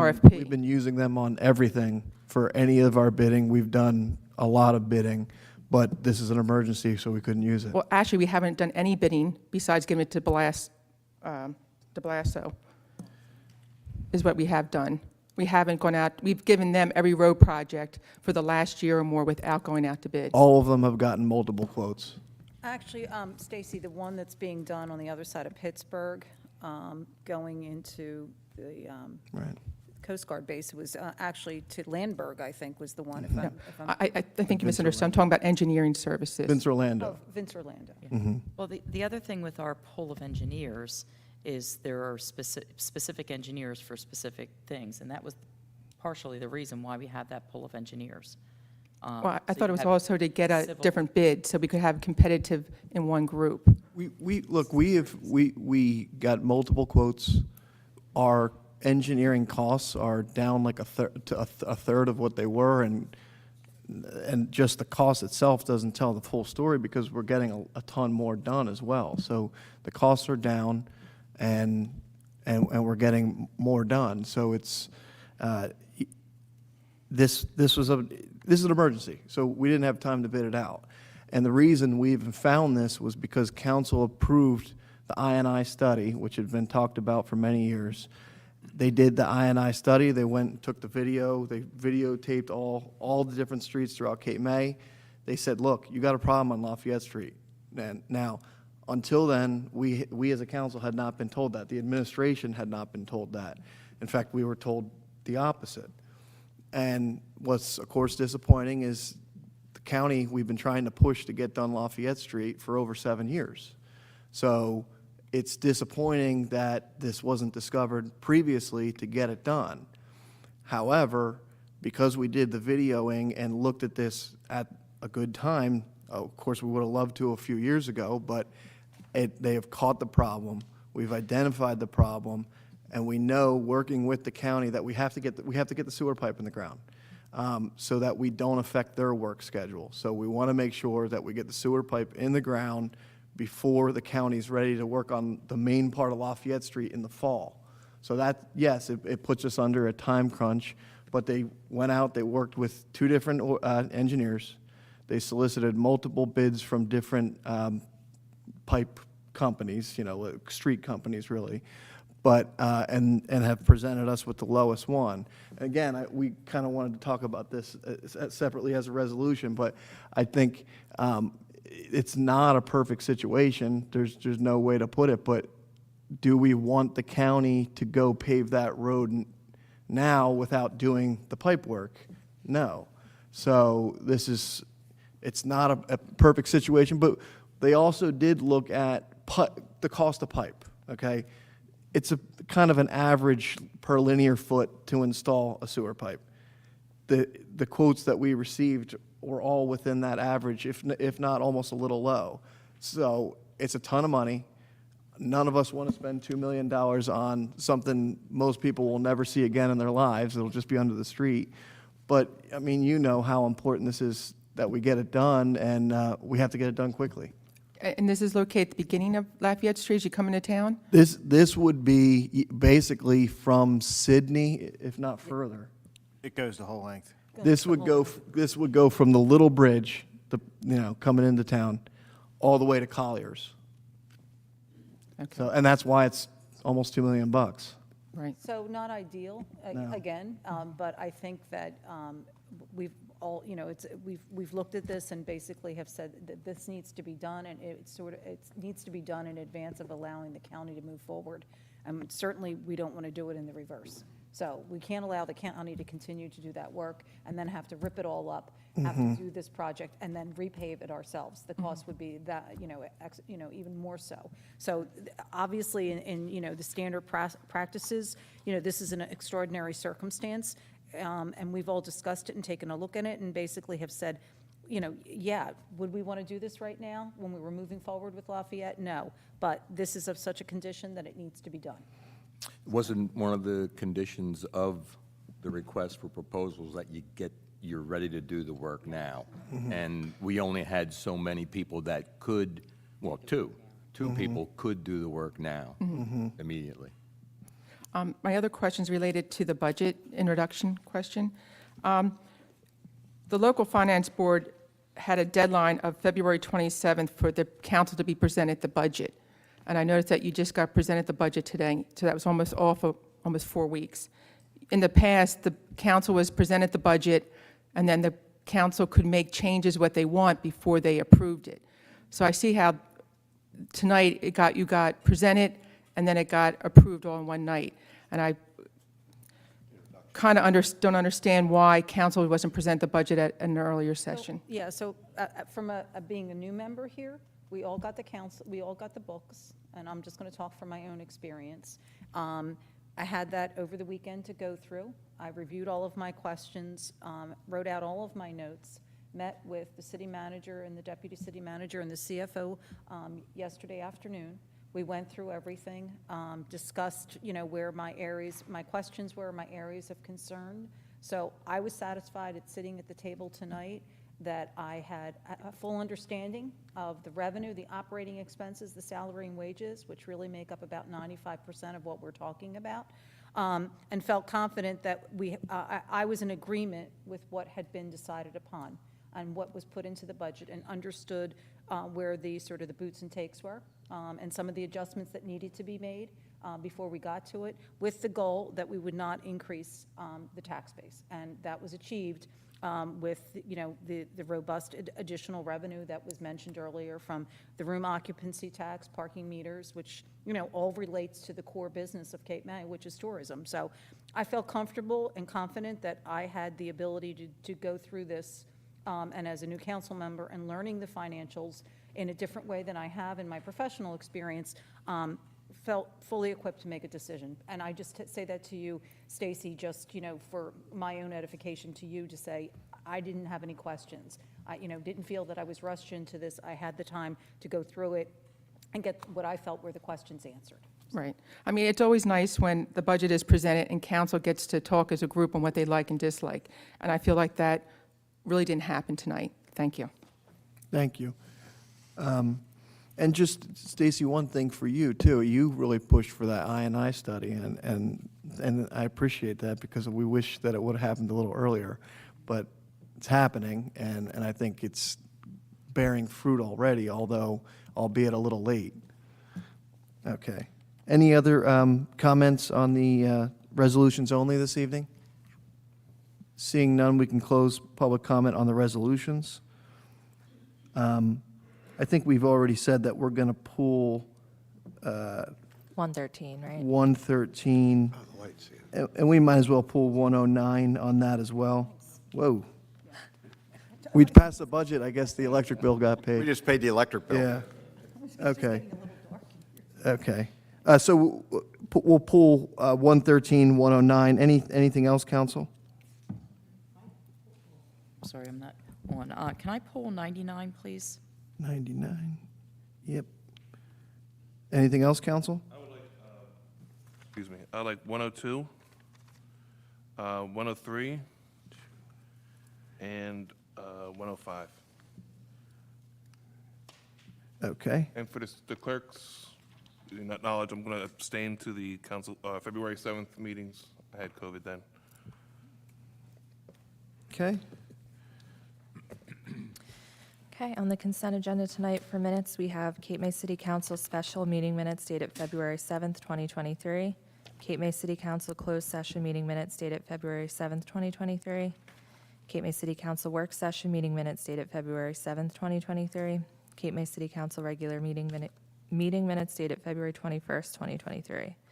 For reports, we have the police incident report for the month of February 2023, the fire incident report for the month of February 2023, and the tax collector's annual report for the year of 2022. For resolutions, we have 98-03-2023, resolution approving parking lot use agreement with Cape Island Baptist Church. 100-03-2023, resolution for release of performance guarantee for 11 Beach Avenue, Block 1020, lots 1, 2, and 3. 101-03-2023, resolution authorizing the filing of an application for municipal recycling tonnage grant for the year 2023. 104-03-2023, resolution authorizing change order number 2 to contract for Welcome Center parking and lighting improvements, contract M-6, City of Cape May. 107-03-2023, resolution authorizing extension of a professional services agreement for construction oversight of the fire station. 108-03-2023, resolution authorizing contract for maintenance and support of city parking kiosks to Amano McCann, Inc. 110-03-2023, resolution for the payment of bills.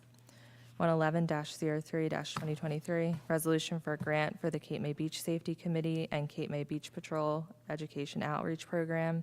And resolution 112-03-2023, resolution authorizing the sale of surplus city property no longer needed for public use through govdeals.com. Do I have a motion? the motion. Do I have a second? Second. And I forgot to say this, I just want to say thank you to the Cape Island Baptist Church for their agreement with the parking lot. They're always very fair with the city, and it's a nice partnership, so we thank you, Cape Island Baptist. Roll call? Councilmember Yeager, Yes. Councilmember Meyer, Yes. Councilmember McDade, Yes. Deputy Mayor Baldwin, Yes. Mayor Millick. Yes. Next, we have 99-03-2023, a resolution authorizing the use of competitive contracting for the provision of tourist and visitor transportation services in the city of Cape May. Do I have a motion? I'll make a motion. Do I have a second? I'll second. Any questions or comments? Yeah, that was, hang on. I know. Hang on, give me 1 second. So the one area, when I'm looking at the request for proposals, if you take a look at number 11, and I think, I don't know how we can address this, but my concern is we have, if it happens to be a jitney, and that's what it's been for the past couple of years. I'm sorry, Mayor, what are you referencing? Number 11, Oh, advertising arrangements. Thank you. It's been the jitney for the past couple of years, and I'm wondering, do we want to highlight a little bit more? I know on the front and the back, we have a small little sign that says Cape May Free Ride, but I think we need to have something a little bit bigger to really kind of let Yep. people know what we are, who we are. It's a free ride, then they can start inquiring a little bit more about it. So would they be open to some kind of an auto wrap, you know, those, that, Or even just a magnetic. yeah, so anything along those lines that we could put on Something, there? yeah. That would say Cape May, you know, free ride jitney. And Absolutely. And it'll be on our website, and it'll be out there with Yeah, so we promotions. probably have to talk to the company and say, We don't know who's going to come forward. well, right, Right, whoever but it might should be be. in- There might be here. other alternative transportation Yeah. systems, But we but, should include it in in this. the RFP. okay. We can- So, I think, really like what the deputy mayor said, and I think where we're going along is a temporary sign. I think a magnetic sign would be ideal With the Cape May logo, Cape May Free Ride, you know, and just put it on the front door or maybe anywhere that's Maybe magnetic. small one in the front and the back and on two sides. You can put it on the sides, yeah, that's what people are going to So, see. when so it's what on I'm there. hearing is, if indeed whoever comes forward Yeah. and gets awarded, we will provide the magnetic signs and make sure that there's the logo, and they know it's free transportation, compliments of City of Cape May. so how could we add that to the resolution? And obviously, I'm not trying to get too technical, but I think they're actually fiberglass, so magnetic might not work, but, Oh. That's what I- but that's what I but thought, yeah, signage. right. I mean, how do we, Just add signage as a Yeah. requirement of the contract somewhere. Yeah, I mean, you could add, so they have that flashing Vegas sign in the front, but what you're talking about is adding some on the sides, but just drawing more attention to the fact this is a free city-sponsored vehicle. Yeah. Hop on in, yeah. it- You could include in here, you know, that in coordination with the manager's office, you know, signage will be posted on the vehicles all around, something like that. I mean, we could incorporate that in the RFP that goes out, if that's what council would like to see. I would like to see that. I don't know Yep. what Good everybody idea. I else's like it. thoughts Yep. are. yeah. We can include that in paragraph 11, I'll add some In the language. 11 paragraph? Yeah. That's a simple Okay. Yeah, I like it, Deputy Mayor. one-liner. Okay. So, should we make and I, Make a yeah, motion, we have more discussion? yeah. Yeah. Just on that, should we make a motion for amendment? Yeah, you can make a motion to incorporate the Okay. additional signage in coordination with the city Okay, manager. go ahead, Mr. Meyer, sorry about that. Thank you. I'm grateful that we're doing this program again. I think it's important that we supply this for both the visitors and the residents. I'm glad that we're continuing with the resident part of the route of this area. I have just one question before I continue. Can we change the routes? I think I read in here that we can change the routes if we need to, right? I think it's important as one of the most concentrated residential zones in the town, which is Victorian Towers. We would like to consider possibly including that in the route. I'm not sure exactly how we could do that, but I think that's something that we need to encourage our drivers to do. Also, when it comes to the description of the route, I don't know if it's necessary to, you know, to amend it, but when it says it starts in Cape May Elementary School parking lot to Madison Ave, makes a left onto Michigan Avenue, which turns into, not Massachusetts, but Indiana, Right. and then has to make a left on the west and a right onto Massachusetts. I don't know if that's necessary to put in there. Let's make, that's an error. I mean, let's make that amendment as part of the amendment. Okay. Yeah, Okay. definitely. And if it's okay with anybody, and I'm happy to share this responsibility with anybody else in council, I'd like to be part of a task force that ensures that, there's proper signage, brochures sent out to everywhere in town, all the businesses. And I'd be happy to do that on my own, to walk to every business. And I'd like, as part of this program, to have some kind of internet app, such as a Jitney Surfer. Hopefully, that's part of this program again. And I just want to make sure that we have this vehicle utilized and at least half full at all times. I mean, that's my goal. Well, and I was going to say, I mean, if there's any way we could even take a look at, I know we've got the, speed limit, kind of flashing light things, any kind of signage as people are coming into town, free jitney service, park on the east and drive, get, service to the west or something along those lines. I mean, just so people are aware. I think it needs to be front and center, in all of our tourism, and I think it is important for people, for us to kind of figure out how we can highlight it and get the word out as much as possible, so. And going along with that, the stops that we need to have, proper signage. Right. And have a good communication with the businesses about how we can utilize this free transportation best. Originally, when we raised parking meters and extended the season, this was the program that we were thinking of when we did that. And just like Councilmember McDade said, it was about moving people from the west, or from the east side of town, where the parking's free, to the center of town. This is an opportunity I think would benefit, like I said, the visitors and the residents. And I'd like to see more resident use of it. There's some people that don't drive, that would like to have an opportunity, even if it's just to have a ride around town, Yeah, absolutely. One of the first things, free parking, free parking for the jitney right at the Right. school. Right. I mean, a big Yeah. sign Yeah. out Right. saying Yeah. free parking? Right. Are Yeah. you kidding me? Right, yeah. That's what it should say. Are you kidding? Are me? you kidding? Yeah. Free parking? Okay. Not kidding. No. So, Well, Councilmember Meyer, I'm willing to work with you on that, because I think that That's this is great. really important as far as developing it, and I know we've had some initial conversations about this already. yeah. I think there might be also an opportunity, according to when the information is available, to kind of leverage it to different groups. I know in the Village Green area, we have a newsletter, I can send it out to there, which is, is going to cover about 260 households in that area, and word gets out. So, and especially for rentals, other opportunities for us to be able to make sure that we're getting it out. But, as much as can be done with the B&Bs, the hotels, all of that is really good. Yeah. so would you and Deputy Mayor work on that? Yeah, Thank you, Mr. Meyer. Councilman Meyer, that's great. Okay. Councilman Meyer, do you want to make a motion to amend, including those two additions, one being signage and two being the road change? Yeah, the route change. Can I just summarize the first one so we have that? Please. Paragraph 11, just add a sentence saying, "The operator will cooperate with the city's placement of additional signage on vehicles to draw further attention to the city-sponsored free transportation." Perfect. And then, Councilman Meyer, you were referencing the description of routes. This is Just needs to be clarified. pretty close to what was in there last year, but what was the language? Start on the second line, it says left on Michigan Avenue, which turns into Indiana Ave. And then you have to make a left on the west and then a right onto Massachusetts. You have Indiana in your draft? No. No. No, But it's actually, Okay. that's what the roads, that's what the It strip says is. Michigan turns into Massachusetts. So cross out Massachusetts, is that what you're You asking? don't get to that till you go to west, Right. and then you get to Massachusetts. Okay. It's a little, Are I had to you, pull out my map to look at it. are you clear? No, you are right.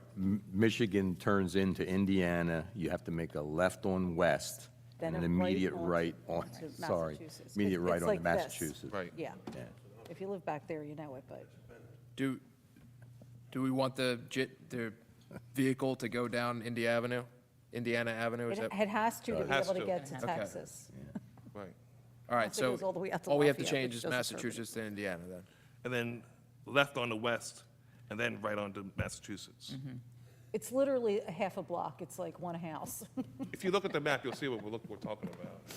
And that's why I'm confused. Yeah, I walked my dog down there, but yeah, I know. I'm You not looking at street Probably signs. don't pay attention to it. Yeah. All right, so left, all right, after Indiana, we changed Massachusetts to Indiana Avenue, then left on, West, And then right. on to Massachusetts. And then the rest is, Rest is perfect. rest Rest is is history. okay, yeah. Are you making that in the form of a motion, Mr. Meyer? Yes, All right. the signage and the route.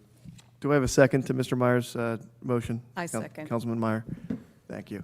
Everyone understand that? Roll call? Councilmember Yeager, Yes. Councilmember Meyer, Yes. Councilmember McDade, Yes. Deputy Mayor Baldwin, Yes. Mayor Millick. Yes. Do I have a motion on the amended resolution?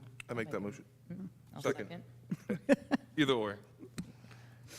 Roll call? Councilmember Yeager, Yes. Councilmember Meyer, Yes. Councilmember McDade, Yes. Deputy Mayor Baldwin, Yes. Mayor Millick. Yes. Next, we have 102-03-2023, a resolution authorizing submission of an application to the New Jersey Historic Trust for the Allen AME Church. Do I have a motion? I'll make a motion. Do I have a second? I'll second. Questions, comments? I just wanted to bring this off the consent agenda because I want to just remind people what we're trying to do with this church. We're trying to preserve it. It has real unique historic significance to our town. And if it remained with the church, the original AMB church, they would not be able to receive grants to do what we're trying to do. We took it over. We're the municipality. We can get grants to preserve this building. And that's what we've been trying to do for the last few years. Thank you.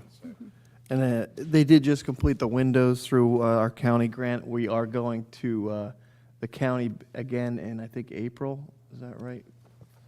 The historic grants are due by April 1st. Ours is already submitted, so we should be top of the agenda. They meet the last great. Wednesday of the month. Perfect. Okay. Any other questions or comments? Roll call? Councilmember Yeager, Yes. Councilmember Meyer, Yes. Councilmember McDade, Yes. Deputy Mayor Baldwin, Yes. Mayor Millick. Yes.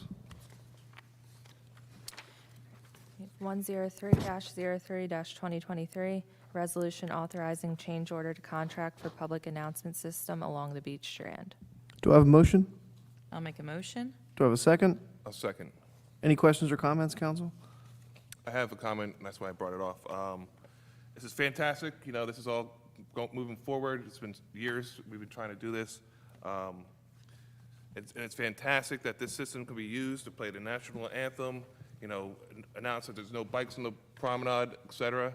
But the original intent of this was for public safety, so we can tell people immediately, get off the beach, there's lightning. Right. And I just would like to have, and I'm okay with it going to Convention Hall, but I'd like to see one of two things. The lifeguards having access to the system and having some kind of SOP related to making sure this information gets out. I don't want a minute to go past before this happens because the lifeguards, you know, they communicate with the other lifeguards in this area. So if there's lightning going on in Cape May Point, that's going to trigger us to get the people off our beaches as well. Just a question. It was either radio or actually a phone call, I think, that can't they tap right into the line directly? Yes, you can do so by phone if you like. So this is pretty advanced. They can call right into the speaker system and broadcast right from the phone. It's pretty cool. Well, that's good to hear. But I think to Councilman Meyer's point, I think there should be some type of operating document yeah. that specifies who's permitted to do that and the scenarios in which it is permitted. I'm just thinking that it Don't might give be. out that phone number? Well, I'm thinking that, you know, it should just be somewhat, it should be documented, the instances in which it can be used and the level of individual who has the authority to do so. Definitely. So, That way there's no confusion. yeah, or Yep. anything else for that matter. Right. Yep. We have a motion in a second, right? Yes, sir. Roll call, please. Councilmember Yeager, Yes. Councilmember Meyer, Yes. Councilmember McDade, Yes. Deputy Mayor Baldwin, Yes. Mayor Millick. Yes. 105-03-2023, resolution authorizing mutual aid agreement between the City of Cape May and the Borough of West Cape May and the West Cape May Volunteer Fire Company, Inc. for emergency and fire assistance. Do I have a motion? I'll make a motion. Do I have a second? I'll second. Any questions or comments, council? I just want to mention a positive comment. You know, since we've had our firefighters housed in the West Cape May Fire Hall, and thank you to West Cape May for working with us with this, I've been told that there's been a stronger a stronger bond between these two fire departments, and I think that was a real positive unintended consequence.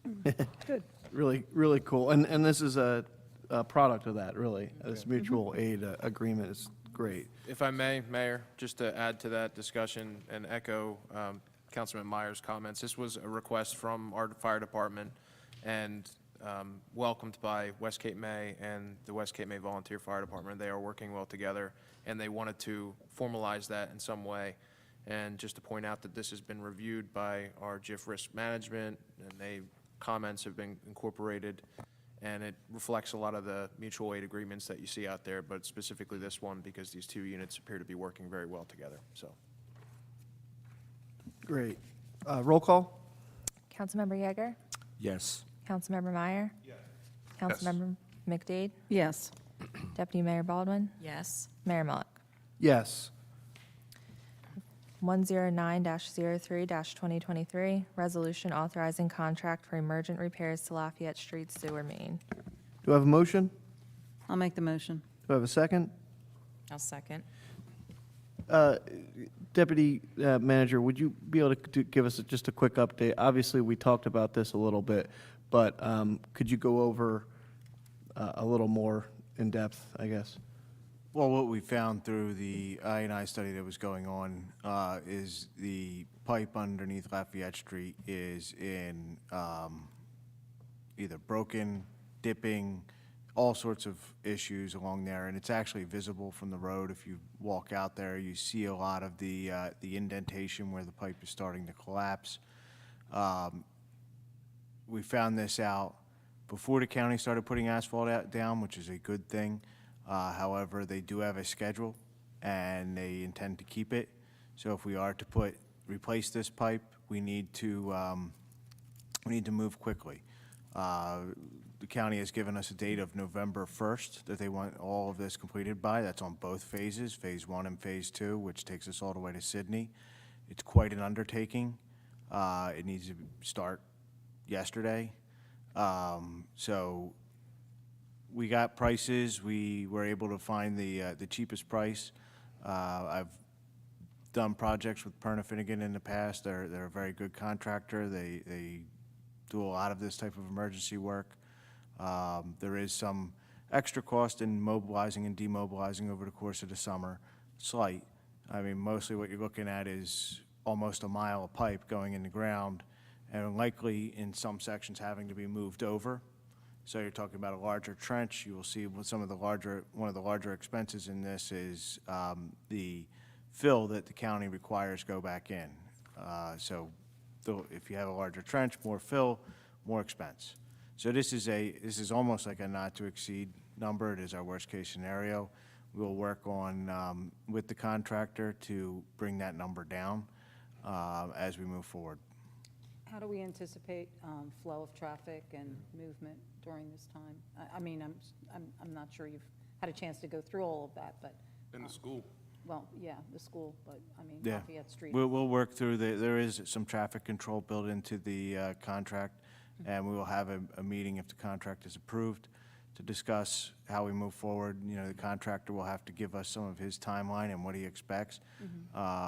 Preliminary conversations have centered around closing a block down at a time and just Doable. going through it. Yeah, okay. Which is doable, but it's going to be, Yeah. I mean, everybody knows that construction on Lafayette Street's going to be a bit of a pain. I mean, there's no way There's around no way to do road work without interfering with traffic No. flow.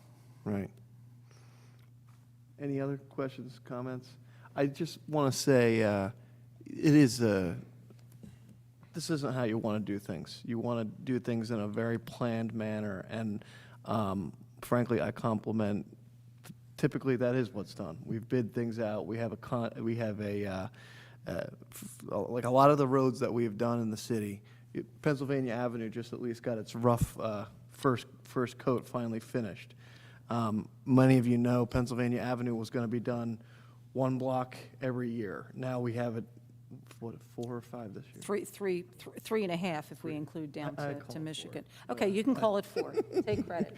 But we got those Yeah. 3.5 blocks Yeah, done. done in about 6 and- months. Right, and paved. But a lot of that had to do with, okay, where do we have known lead pipe? Where do we have sewer issues? And then where are the streets in the worst condition? You know, those kind of get put in a formula. Okay, here's where a few of our known lead pipes are. We want to get rid of those. In fact, at this point now, we're required by the state, which we're well ahead of, thanks to a lot of the work of some of the folks in the audience. But that's obviously the typical way. But we have an emergency that was only discovered through the INI study. And I think I looked at the numbers myself and really even just compared them to the average cost per linear foot for a sewer pipe. And this is right within the median range. So I'm comfortable moving forward with it. Hopefully, you can work on getting some reductions as the work continues. And I hope that happens. But otherwise, I do want to compliment the quick reaction to this. The alternate to this could have been, you know what, keep paving, we're just going to have to deal with it in a few years. And we're not doing that. We're making sure it gets done. So it takes a little bit of effort to do that, but I do appreciate you guys jumping right on it. Any other questions? Go ahead, Mike. I'm sorry, I may have missed the part of the conversation. Starting when and starting where? Starting as soon as you approve it and on Colliers. At Colliers? Colliers. Okay, we're going right away. It's an emergency. All right, We're- great. The only way we're going to make November 1st is if we start If you have to go home going towards Colliers, find a different route. And then we have 109. This is actually, 109 is the engineering, kind of the similar conversation to 113. But any questions on 109, council? No. We have a motion and a second. This is just 109, not This is just 113. I just want to be clear. Right? Okay, we have a motion and a second. Roll call? Councilmember Yeager, Yes.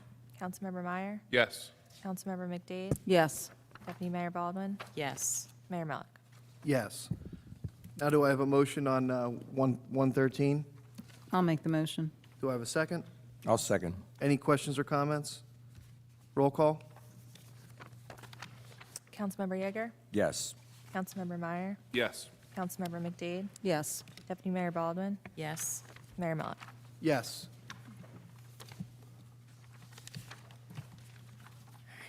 We are now on to old business, Mayor. Any old business, council?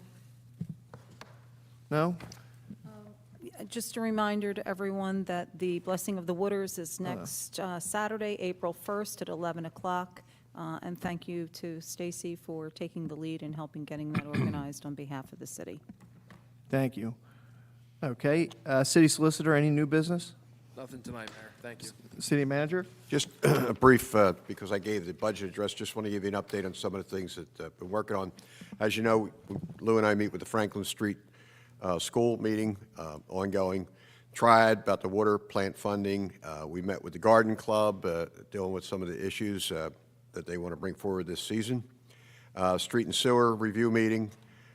We met and discussed, put a group together to work on the job fair. We're going to have the high schools to reach out for summer help in all our departments and give them an opportunity to learn about government or law enforcement, whatever it may be.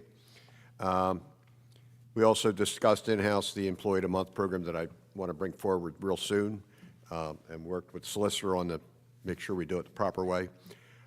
And thank you for meeting with Lou and I and Kevin, each council member, prior to this meeting tonight to go over the budget book, answer any questions or comments, or add, delete, before it was presented tonight. So we appreciate that because it made it go faster, more productive. And lastly, they had a fundraiser this weekend. Carney's had a fundraiser, and they had the mayor join the plunge. I saw the picture in the Atlantic City Press, Mayor. Did you have that suit cleaned? I mean, after all that salt? He's wearing it. Trash. Oh, is that what that is? It was black before that. But anyway, I haven't received any information from Carney's yet, how much money they raised, because I know that place was busy this weekend. But Harry Bax Jr., I want to compliment him. They had the 5K and the mile run, walk, and they raised $12,554.03. It's going, they're going to cut the check, and it's going directly to the Cape May Food Bank. So Harry, to you and everybody involved, Great job. thank you on behalf of Cape May. Yeah. Great job. City Clerk, Nothing tonight, Mayor. council members, Deputy Mayor?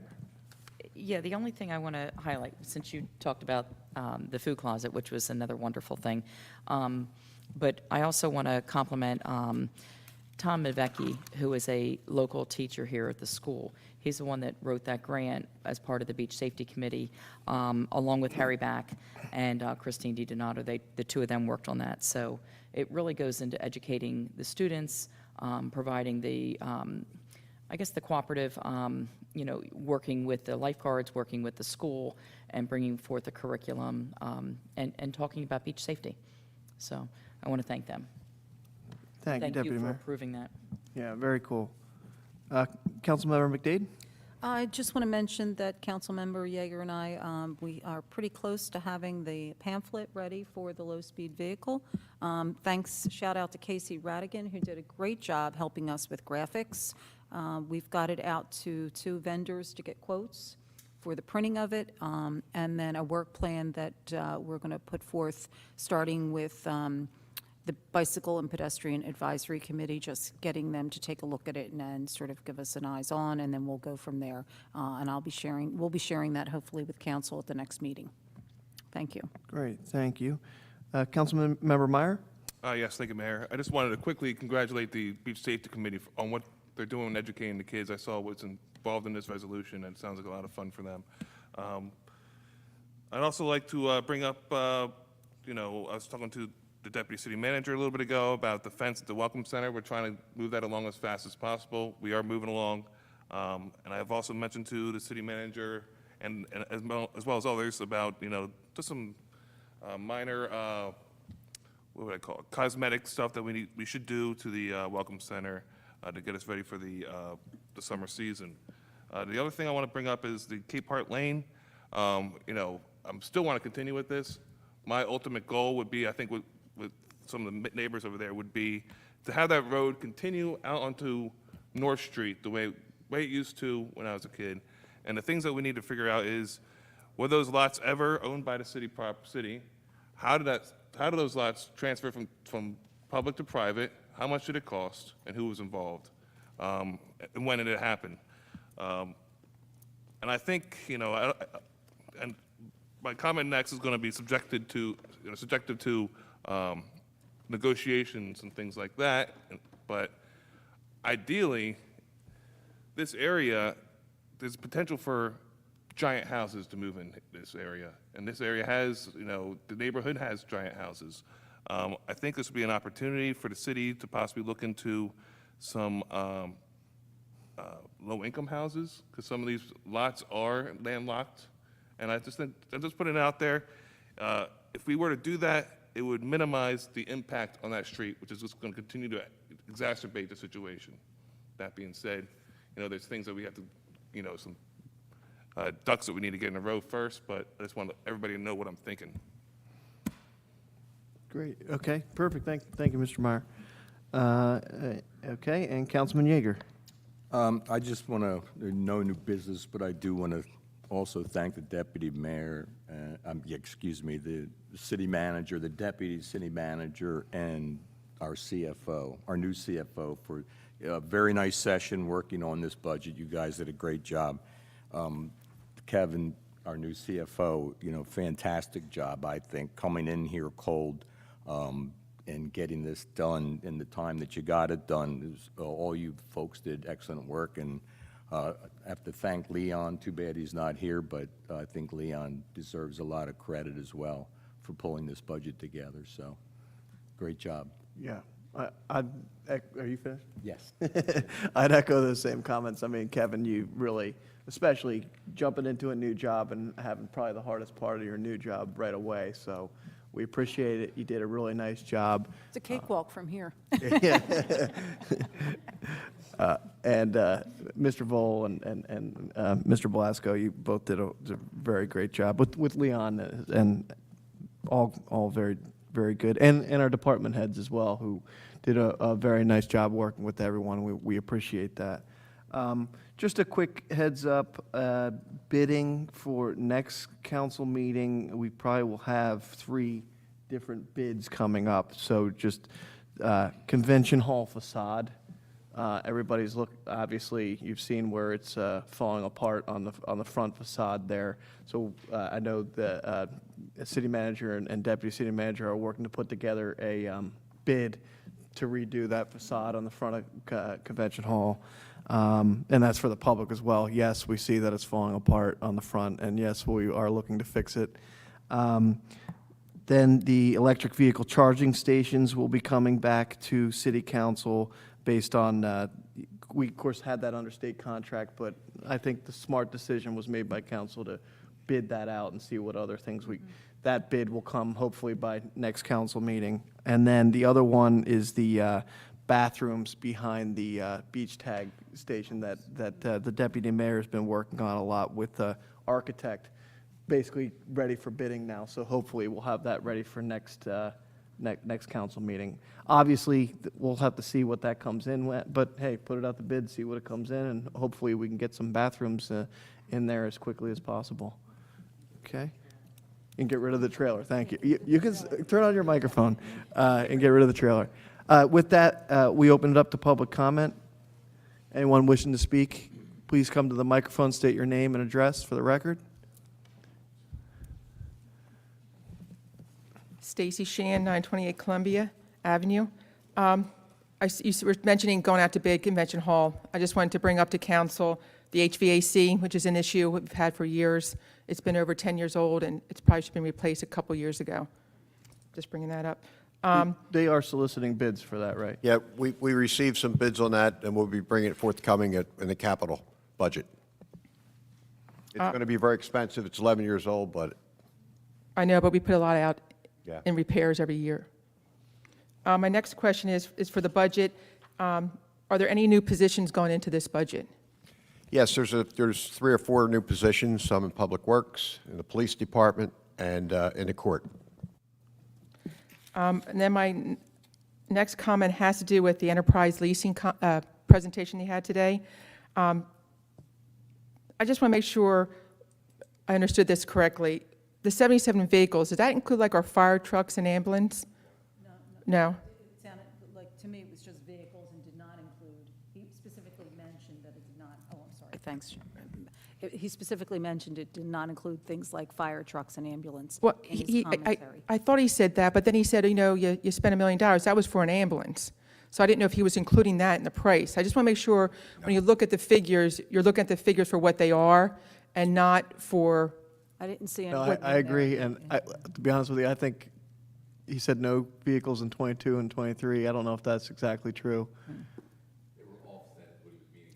There was 2 big, you did purchase the electric vehicles out of 22 capital, just got here 23. That's some of the, yeah. The semantics. Some of it was literally the challenges in buying vehicles over the last 2 years, but anyway, yeah. Right. But I will say, those vehicles should be added into that, which would have brought down some of the age of the vehicles and things like that. So I would agree that some of it was a little, right, Yeah, right. Because a little. I mean, say, you know, he's saying you can save $500,000 over 10 years. That's only $50,000 a year that we would be saving. And if we increase the vehicles 8, or we make them newer, are we going to be increasing our insurance on these vehicles? And I think we all have to realize, too, I can't believe there's 77 vehicles. Do we really need 77 vehicles? And then his other statement was, the average is 6,000 miles a year.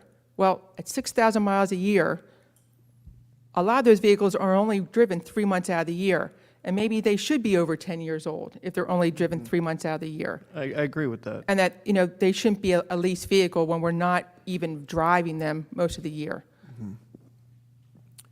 To that point, Stacy, one of the considerations that he made in his analysis, when we were looking at the very detail, you may have a vehicle that's only driven 3 months, and over 5 years, that's 15 months, so you really only drove the thing 9 or 10,000 miles. They still are proposing, looking at the value of the vehicle after that period of time and selling it, getting a good market price for it and buying another vehicle. Leasing It's another all part, or leasing, yes. It's all part of the process of him looking at the maximized amount of capital value of the vehicle, and they could go at 6 years, they could go at 4 years. Again, it doesn't matter how, maximizing the number of miles driven is not part of the process. Minimizing the cost is. Right, and I'm thinking some of these vehicles, we are not even really insuring them for much, since they're so old, they're only driven maybe to Convention Hall and the city, into City Hall back again. He says 6,000 is the average. Right. So some of these cars are even way beyond or Well, below that I think amount. it's a good point that we should just take a look at, is there an ability to take a look at the analysis that includes Right. insurance-related? Because I think, Yeah. the deputy mayor was making a good point. He put that slide up, and then all of a sudden, the slide disappeared. And, and that was a slide that had all our vehicles and everything about them. So, I think that was it. Thank you. Thank you. Chief Vetchell? Yeah, real quick, I just want to reiterate the enterprise thing. There are a couple things that were maybe askew in the numbers. He gave us a totality of the vehicles that we have, 77. I agree that's a large number. The 33 was what he believed we should replace, giving us the option in the conversation with the managers and Mr. Yeager that we could do 20, we could do 15. We could take a hard look at the vehicles that are in there. Some of the concerns that came about were Public Works is replacing floors in pickup trucks. That's not what we should be doing. The safety of the employees was one of the concerns that Superintendent Brzezinski and I had, as well as the fire chief and the managers, that these vehicles that are 15 and 10 years old, some of the safety features, airbags, may or may not be working anymore, may or may not be equivalent to what these employees deserve. Where you have an airbag that, a vehicle that's 10, 15 years old, I can guarantee some of the pickups that Joe Fleck's working on don't have airbags, don't have reverse cameras, don't have, beeping sensors for cameras. So those things are taken into account here, where you need to look at that in totality and say, is it worth buying a vehicle that may be 10 or 15 years old that you only drive 3,000 miles on? The safety of the employees is what I look at. And that's what the manager's office has been looking at, Mr. Yeager's been looking at. So we look at that and say, is it worth spending that type of money now because their lives are not expendable? Insurance costs, as far as the insurance is concerned, the vehicles that we have, I believe we're under JIF, we're kind of more of a self-insured thing where it doesn't matter what type of vehicle you have. Is that, can I ask a question on that? Do you know the answer to that? I mean, they are covered under the JIF, is that correct? Blanket. Yes, they're covered, we're the self-insured. vehicles. Yep. Unless you have a All the Lamborghini So- running around here. Right, so, but I just want to make sure I understand too, because it's a good question, but it should be a flat rate per It vehicle, shouldn't make a correct? difference whether it's It leased is. or owned? Because with the insurance card that we get, that Joe Fleck puts in all the vehicles, Fine. it's a general JIF fleet. Great. Yeah, unless you have, I'm sure a fire truck costs a little bit more and things like that, but in that whole proposal there were 2 Firematic vehicles put in there, not fire trucks, but they Right. were, looked at some point. But the 33 vehicles is not a, hey, city, you have to buy that. It's an Right. option that we should look at and say, what vehicles should be replaced? Some of these vehicles that are running around, we can get like the Escapes and different vehicles, and if they're driven that many miles, less miles, then at the end of the lease purchase, like Mr. Yeager said, they'll be worth more money. Yeah. That money is recouped by the city. So he'll answer the questions you have, definitely, if you get back to him. The documents that you said that weren't on the slide, I went back in the office and checked. Emily, I did send you 2 PDFs. In both of those PDFs are the documents. He's going to ensure that and send that to you tomorrow. Okay? Thank you, Chief. And I agree with all your comments. I do want to thank Mike Yeager. Doing it your own business obviously gives you some insight into, this as an overall. Yeah. I mean, I think, so I'm confident in you working on that further and coming up with a good solution. Absolutely. Okay. And with the city manager. Thank you. Mayor, if I may, I don't want to belabor the meeting Right. because it's been a long one, but I want to thank my coworkers, CWA union members here tonight. I hope you enjoyed learning how the governing body works, and it's not as easy as everybody thinks. but we appreciate each day and everything you do, and thank you for being here tonight. Thank you very much. Thank you.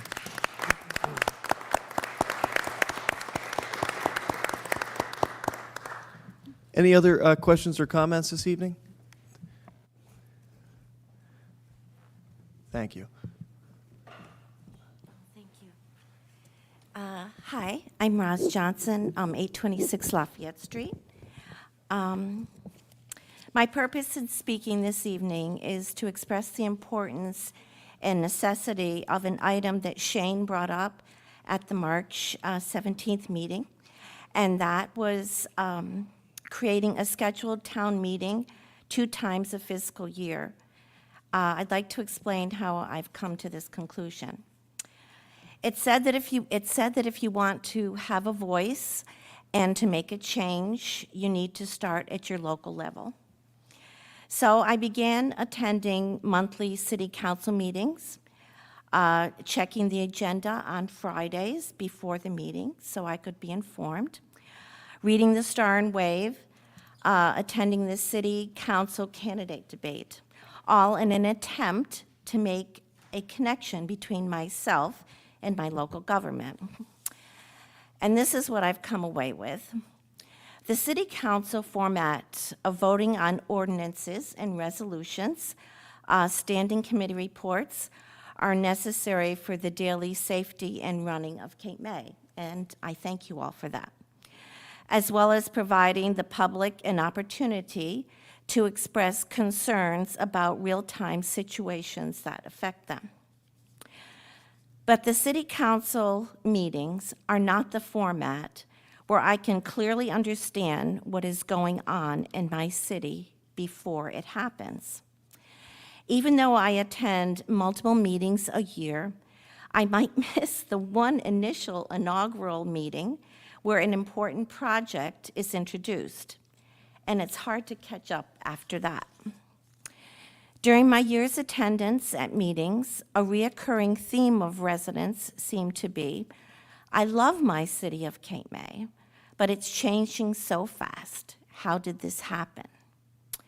To me, this says that there's a disconnect between the residents and the powers that be, a fracture. So, how do we provide an essential reconnection between our community and our city council? The answer to me is 2 city halls a year whose sole purpose is to inform and receive feedback on major projects before they happen and report on the progress of ongoing projects. By reading this week's agenda, I saw that there's going to be a public hearing April 18th on the budget. This is different from the town halls that I'm suggesting. My proposal is scripted as such. 1, publicize the town hall dates along with the agenda of projects to be discussed. 2, our town hall would have council members and committees describe new projects that are in line with budgets, as well as projects that they foresee proceeding that will be paid by private funds. An update of ongoing projects would also be part of the presentation. 3, before the meeting, there needs to be an attention to microphones working and visuals clear for all to see. I specifically mention this because many times conversations of councilmen and committees are not audible. And the visuals are shown sometimes with the backsides to the attending audience. And all you have to do is go on Zoom and look at some of these meetings, and you can see that this is so. I had a friend that went on Zoom for this meeting, and she said that the screen was a total glare, that nothing could be seen. 4, all projects would have a designated person that residents could contact. 5, there would be a time for public discussion, possibly a moderator.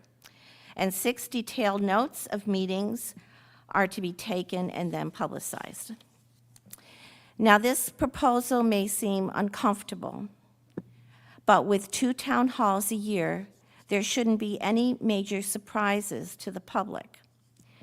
By doing this, the city would be making a purposeful attempt to reconnect with its residents and provide clarity.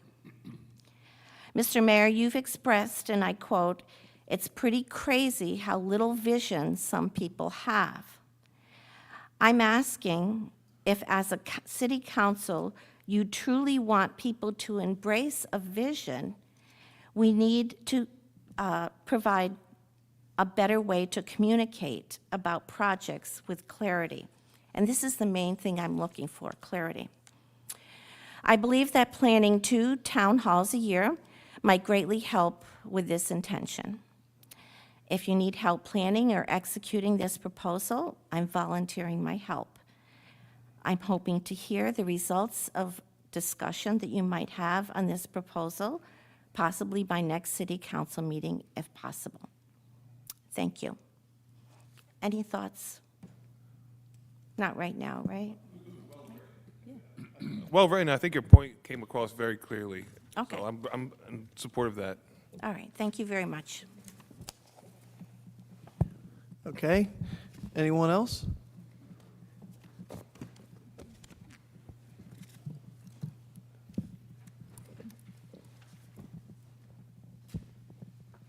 Jake Stevenson, 233 Cape Art Lane. I'm the other year-round resident on Cape Art Lane, one of 2. But I would like to thank the city for the quick action they took by developing this ordinance and putting it into the municipal code, helped to address the parking problem there on Cape Art Lane. This should give our cops and parking enforcement people, you know, the legal authority to write tickets there, and that's what was badly needed. There was an attractive nuisance created by people blocking that because they had no qualms about getting a ticket. So consequently, delivery trucks were forced to back up and down our streets, and it was really an unsafe condition. The quick action, you know, I've lived in 2 other communities within 10 miles of here over the past almost half century. I was a department head in one of those communities. And I have never, ever experienced the degree of concern and care that was exhibited by you folks here. And I'm really proud to be a resident. Every single council person and the mayor came to our site, talked with us, follow-up phone calls. City manager, deputy manager came to our street, talked with us, follow-up phone calls. And our solicitor opened up his time on several occasions where he listened to our ideas, our problems, and he quickly did his homework and developed this ordinance. And again, I thank you all, and I'm proud to be a resident in this town. Thank you. Thank you, Mr. Jake. Stevenson. Thank you. All right. Anyone else?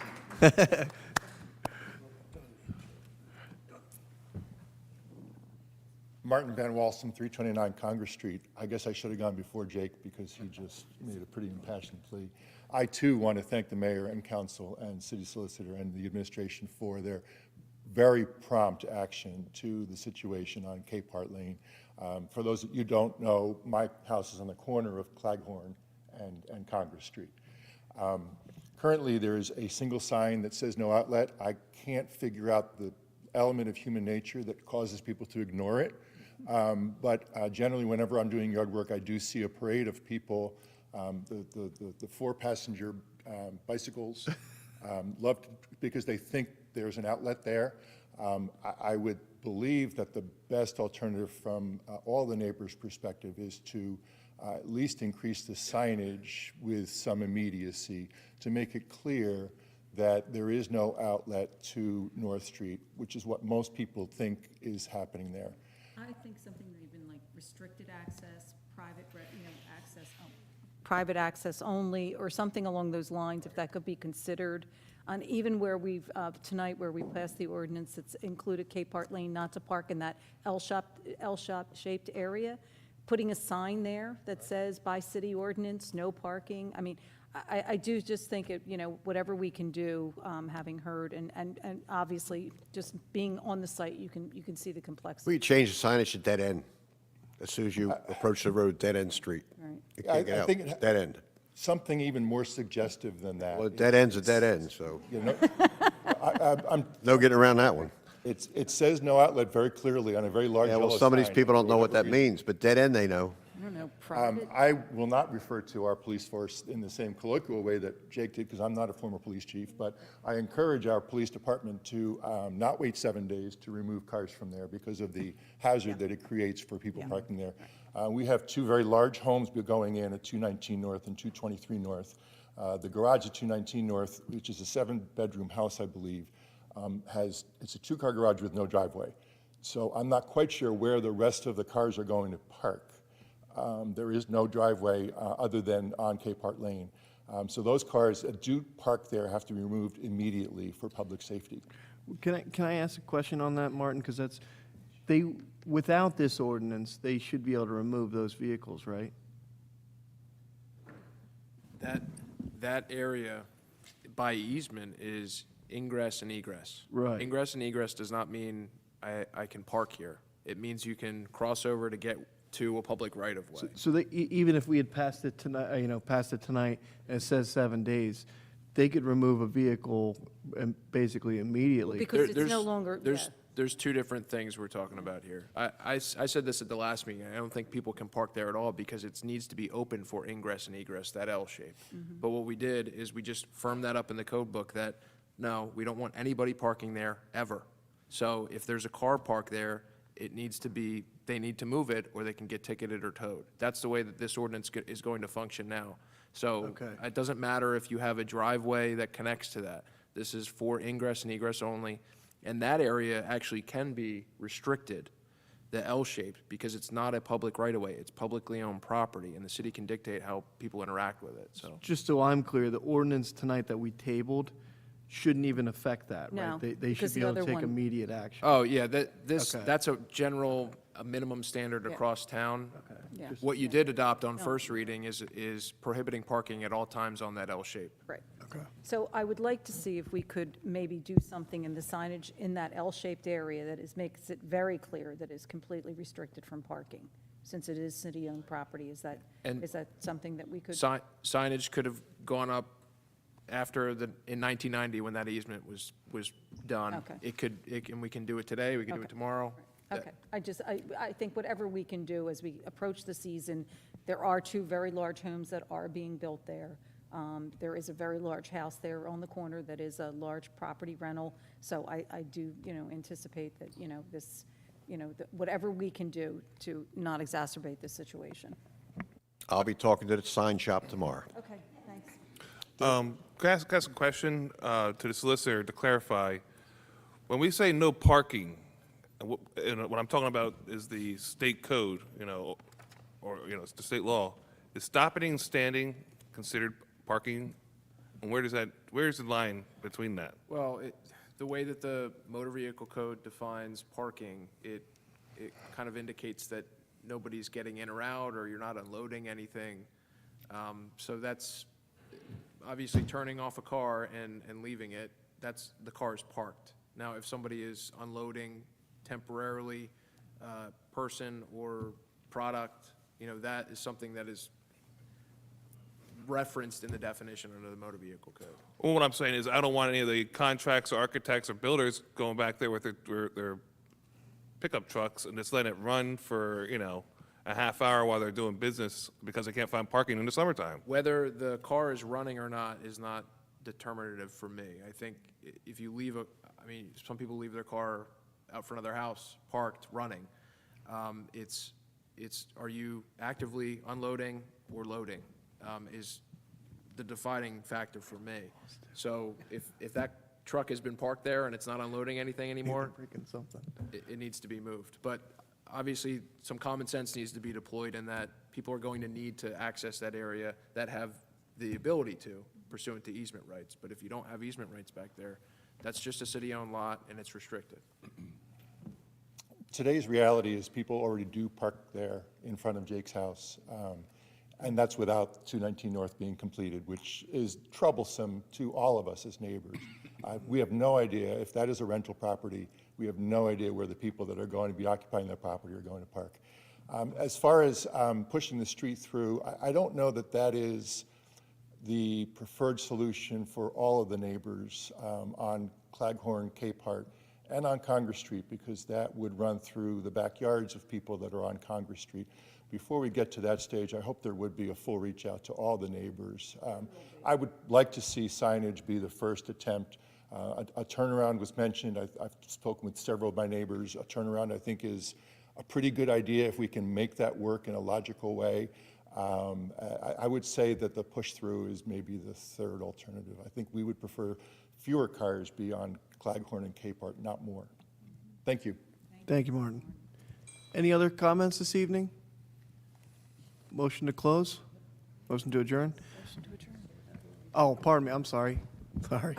Our neighbor. Hi, Trish.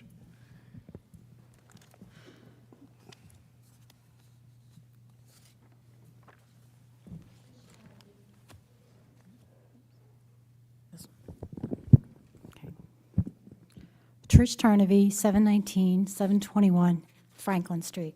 And thank you, Roz, because I'm glad I came after you. I, too, missed an agenda a couple weeks ago when you were talking about my street. And, but I'm just going to go over a few things. And Mayor, to quote you tonight, we all want things to go in a planned manner, and we certainly do. I thought that the fire company, the fire building was going to be completed by now, but I guess there is some issue and it's not, or it's taking a little more time?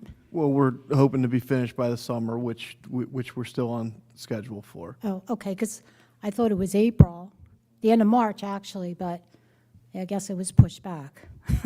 As I look out my window, Okay. I guess it was pushed back. Right. Okay.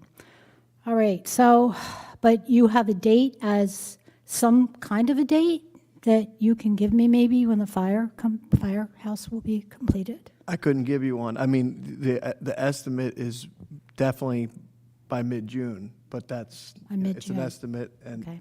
I wish I could give you a date, but we don't know, All right. All right, so mid-June. All right, so it's a far cry from March in the very beginning. Okay, and now let's talk about the AME Church. When I came here, I guess a year and a half ago, you said, the AME Church was going to start in September, which was last September, and it was going to be finished. But I guess now you're applying for grants, I see now. So I guess most of that will be happening inside, the noise and Correct. and everything That's else. I mean, I did have a couple cement trucks out here Well, this let me morning, just be clear, we still have to build the tower, the steeple. Okay. The bell tower. And is that going to be done during the summer, or, see, here's the bottom line. My house is a rental. Now, last summer, with the fire company, I really had to do some fast talking to my renters. And, I just really didn't expect it to go into this year again. So we're talking about a church that's not complete. We're talking about a fire company that's not complete. And now let's talk about the building that's next to me that's actually falling down. So what is the plan for this? I'm not quite sure. However, like Roz said, every once in a while you miss an important meeting. So as I was walking my dog, imagine things that you do when you walk your dog, I was going past, I saw a big dog. My dog doesn't get along with big dogs, so I had to kind of go through the Acme parking lot. And outside the real estate office is the Star and Wave, which I have to say I did steal it because there was nobody around at 7 o'clock in the morning to give the dollar to. So it says upgrades possible for historic Franklin Street block. So when I open it up, inside I see my house, my street, with bricks in front of it, with gas fire poles in front of it. Lamps. And I see the church there with the steeple, which is really beautiful. And I'm thinking to myself, it would have been nice had I been informed about that, or could I be part of that project, or what do you think about this? I absolutely, I'm 100% in agreement with what you're doing in the city. I'm not downing. I'm not being a negative Nancy about any of this, but I am in the middle of all of this construction. And then out my front door is the library in complete scaffolding. So it's bad. And I hear about Claghorn, and actually I had to take a ride over there to see exactly what it was. And I did go up the no outlet and had to turn back because I really wanted to see what that was about. But I get, but I am all alone. I don't have neighbors to come for me.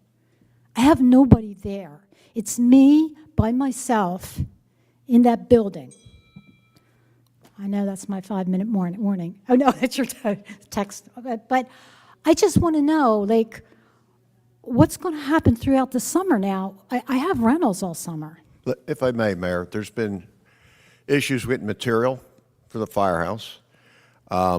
We've increased the labor. We've had problems getting enough laborers there, getting this job completed. We're on them almost every day about more people at the firehouse to get it done. Originally, yes, it was supposed to be done late winter, early spring, but it's been a material issue. It's been a labor issue. But at the end of the day, you're going to be happy because we're going to have a new firehouse. By Christmas, we should have the county and the library done across from you. By Christmas. But at the very end, there's going to be a streetscape. It's going to go right down the street, and it's really going to improve your property. Saw it in and the the way it looks. newspaper. I know, Mr. So I think you'll be, but please be patient. I understand you have renters, but we're doing the best we can. We're not making excuses, we're just telling you the truth. And I don't know if it's in the paper, but one of the things as part of that presentation that was given, first off, it was just giving us some different options. We're far from bidding or anything like that, decision-making. One of the first decisions that has to be part of that is the grant money to fund it, which we haven't received yet. We received grant funding to engineer the design. And I have to say, I do think the design's beautiful. I mean, we are. It is very nice. I just don't want you to get rid of my curbs, though, because, they're from the 1800s, and I would hate to see Well, them. that would be 100% taken into account. We don't want to remove anything like that, 100%. right. So the goal would be, frankly, historic preservation, so that would include your curbs. Right. But a nice brick crosswalk, brick sidewalks, gas lamps, I mean, it really, Oh, it's gorgeous. I Yeah. just was so shocked when I opened it up and saw my but we're, house. to be clear, we're far from even bidding it out. So there's a long process.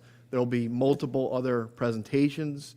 There will be a bidding process made. We'll have an announcement if we get the grant. We might not get the grant, and we won't, hopefully, only do some parts of it or whatever, but we'll have to see. But we're far from even close to scheduling anything like that. Okay.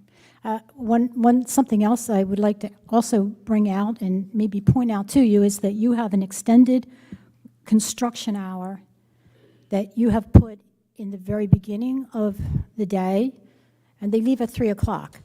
The story with that is that they start at 7 o'clock in the morning, but that's not exactly true because they're all there at 6:30, believe me. And sometimes they start early, which of course is commendable, but at 6:45 and 6:30 in the morning, in the summertime, is really, it's not a good ordinance or resolution or whatever you want to put into play for the summer. And I think you do have an ordinance about construction in the summer, but because it's a construction site of the city, you extended the hours. I mean, I remember very, very clearly that you did that. So what I'm asking too is that for the summertime, that you not have these extended hours in the morning.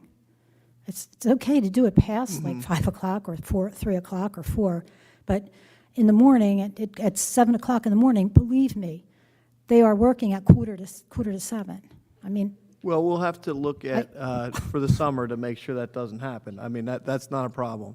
For the summertime, we'll make sure that it's not before 7 a.m. okay, I would really appreciate that because I know the resolution was Yeah. passed to do that, but hopefully it's not going to be doing that. Yeah, we'll talk to the team leaders of We'll talk to both projects. I don't care about now. It's just, once June hits, We agree. We agree. So, and I guess that's about all I have to say until the next time. Thank you. And I appreciate your concern, but I do want to just say one thing. For the firehouse, 2000, January 1st, we immediately formulate the task force, 2020, pardon me, immediately formulate the task force. They quickly put the design together in a professional way, get things going, get it out to bid, and all with the goal of having our firefighters only miss one summer. As you know all this. But I love the firefighters. They're Right. like great guys. Right. So that has been the goal from the very beginning. And from the very beginning, it was a very ambitious goal to only have the firefighters out of Cape May for one summer. I recognize that, a month here and a month there, but I have to say, I've seen the behind the works work that's been done to get us to this point, and it's been really hard. Getting through literally record inflation, record materials, and those types of things there are other public projects out there that are so far behind. I won't say the town, but one town for their firehouse, which isn't much different than ours, just went out for a second bond for a change order for $5 million. Oh, gosh. $5 million. So those are the types of delays and materials that have increased and all those types of things that, so I recognize and you've been a great neighbor. For the whole city, you have a ton of stuff going on right around your house. I do. Anybody who wants to go by, just 719, 721, right across from the school. Right across from the library. Scaffolding, right? Right. That's me, the greenhouse. So we're going to do whatever we can and 7 a.m., we'll take care of that. We'll make sure that's 8, at least for the summer. Okay. And anything else, let's meet, make sure we can keep you as happy as possible. Thank you. Okay. Thank you. Any other public comment? Mayor, just want to let you know, just texting back and forth with our Superintendent of Public Works, we're going to start on the signs from our Capehart brothers tomorrow morning. Perfect. All right, motion to adjourn? Thank you, everybody. Have a great evening. For the record, it's 7:37. Thank you.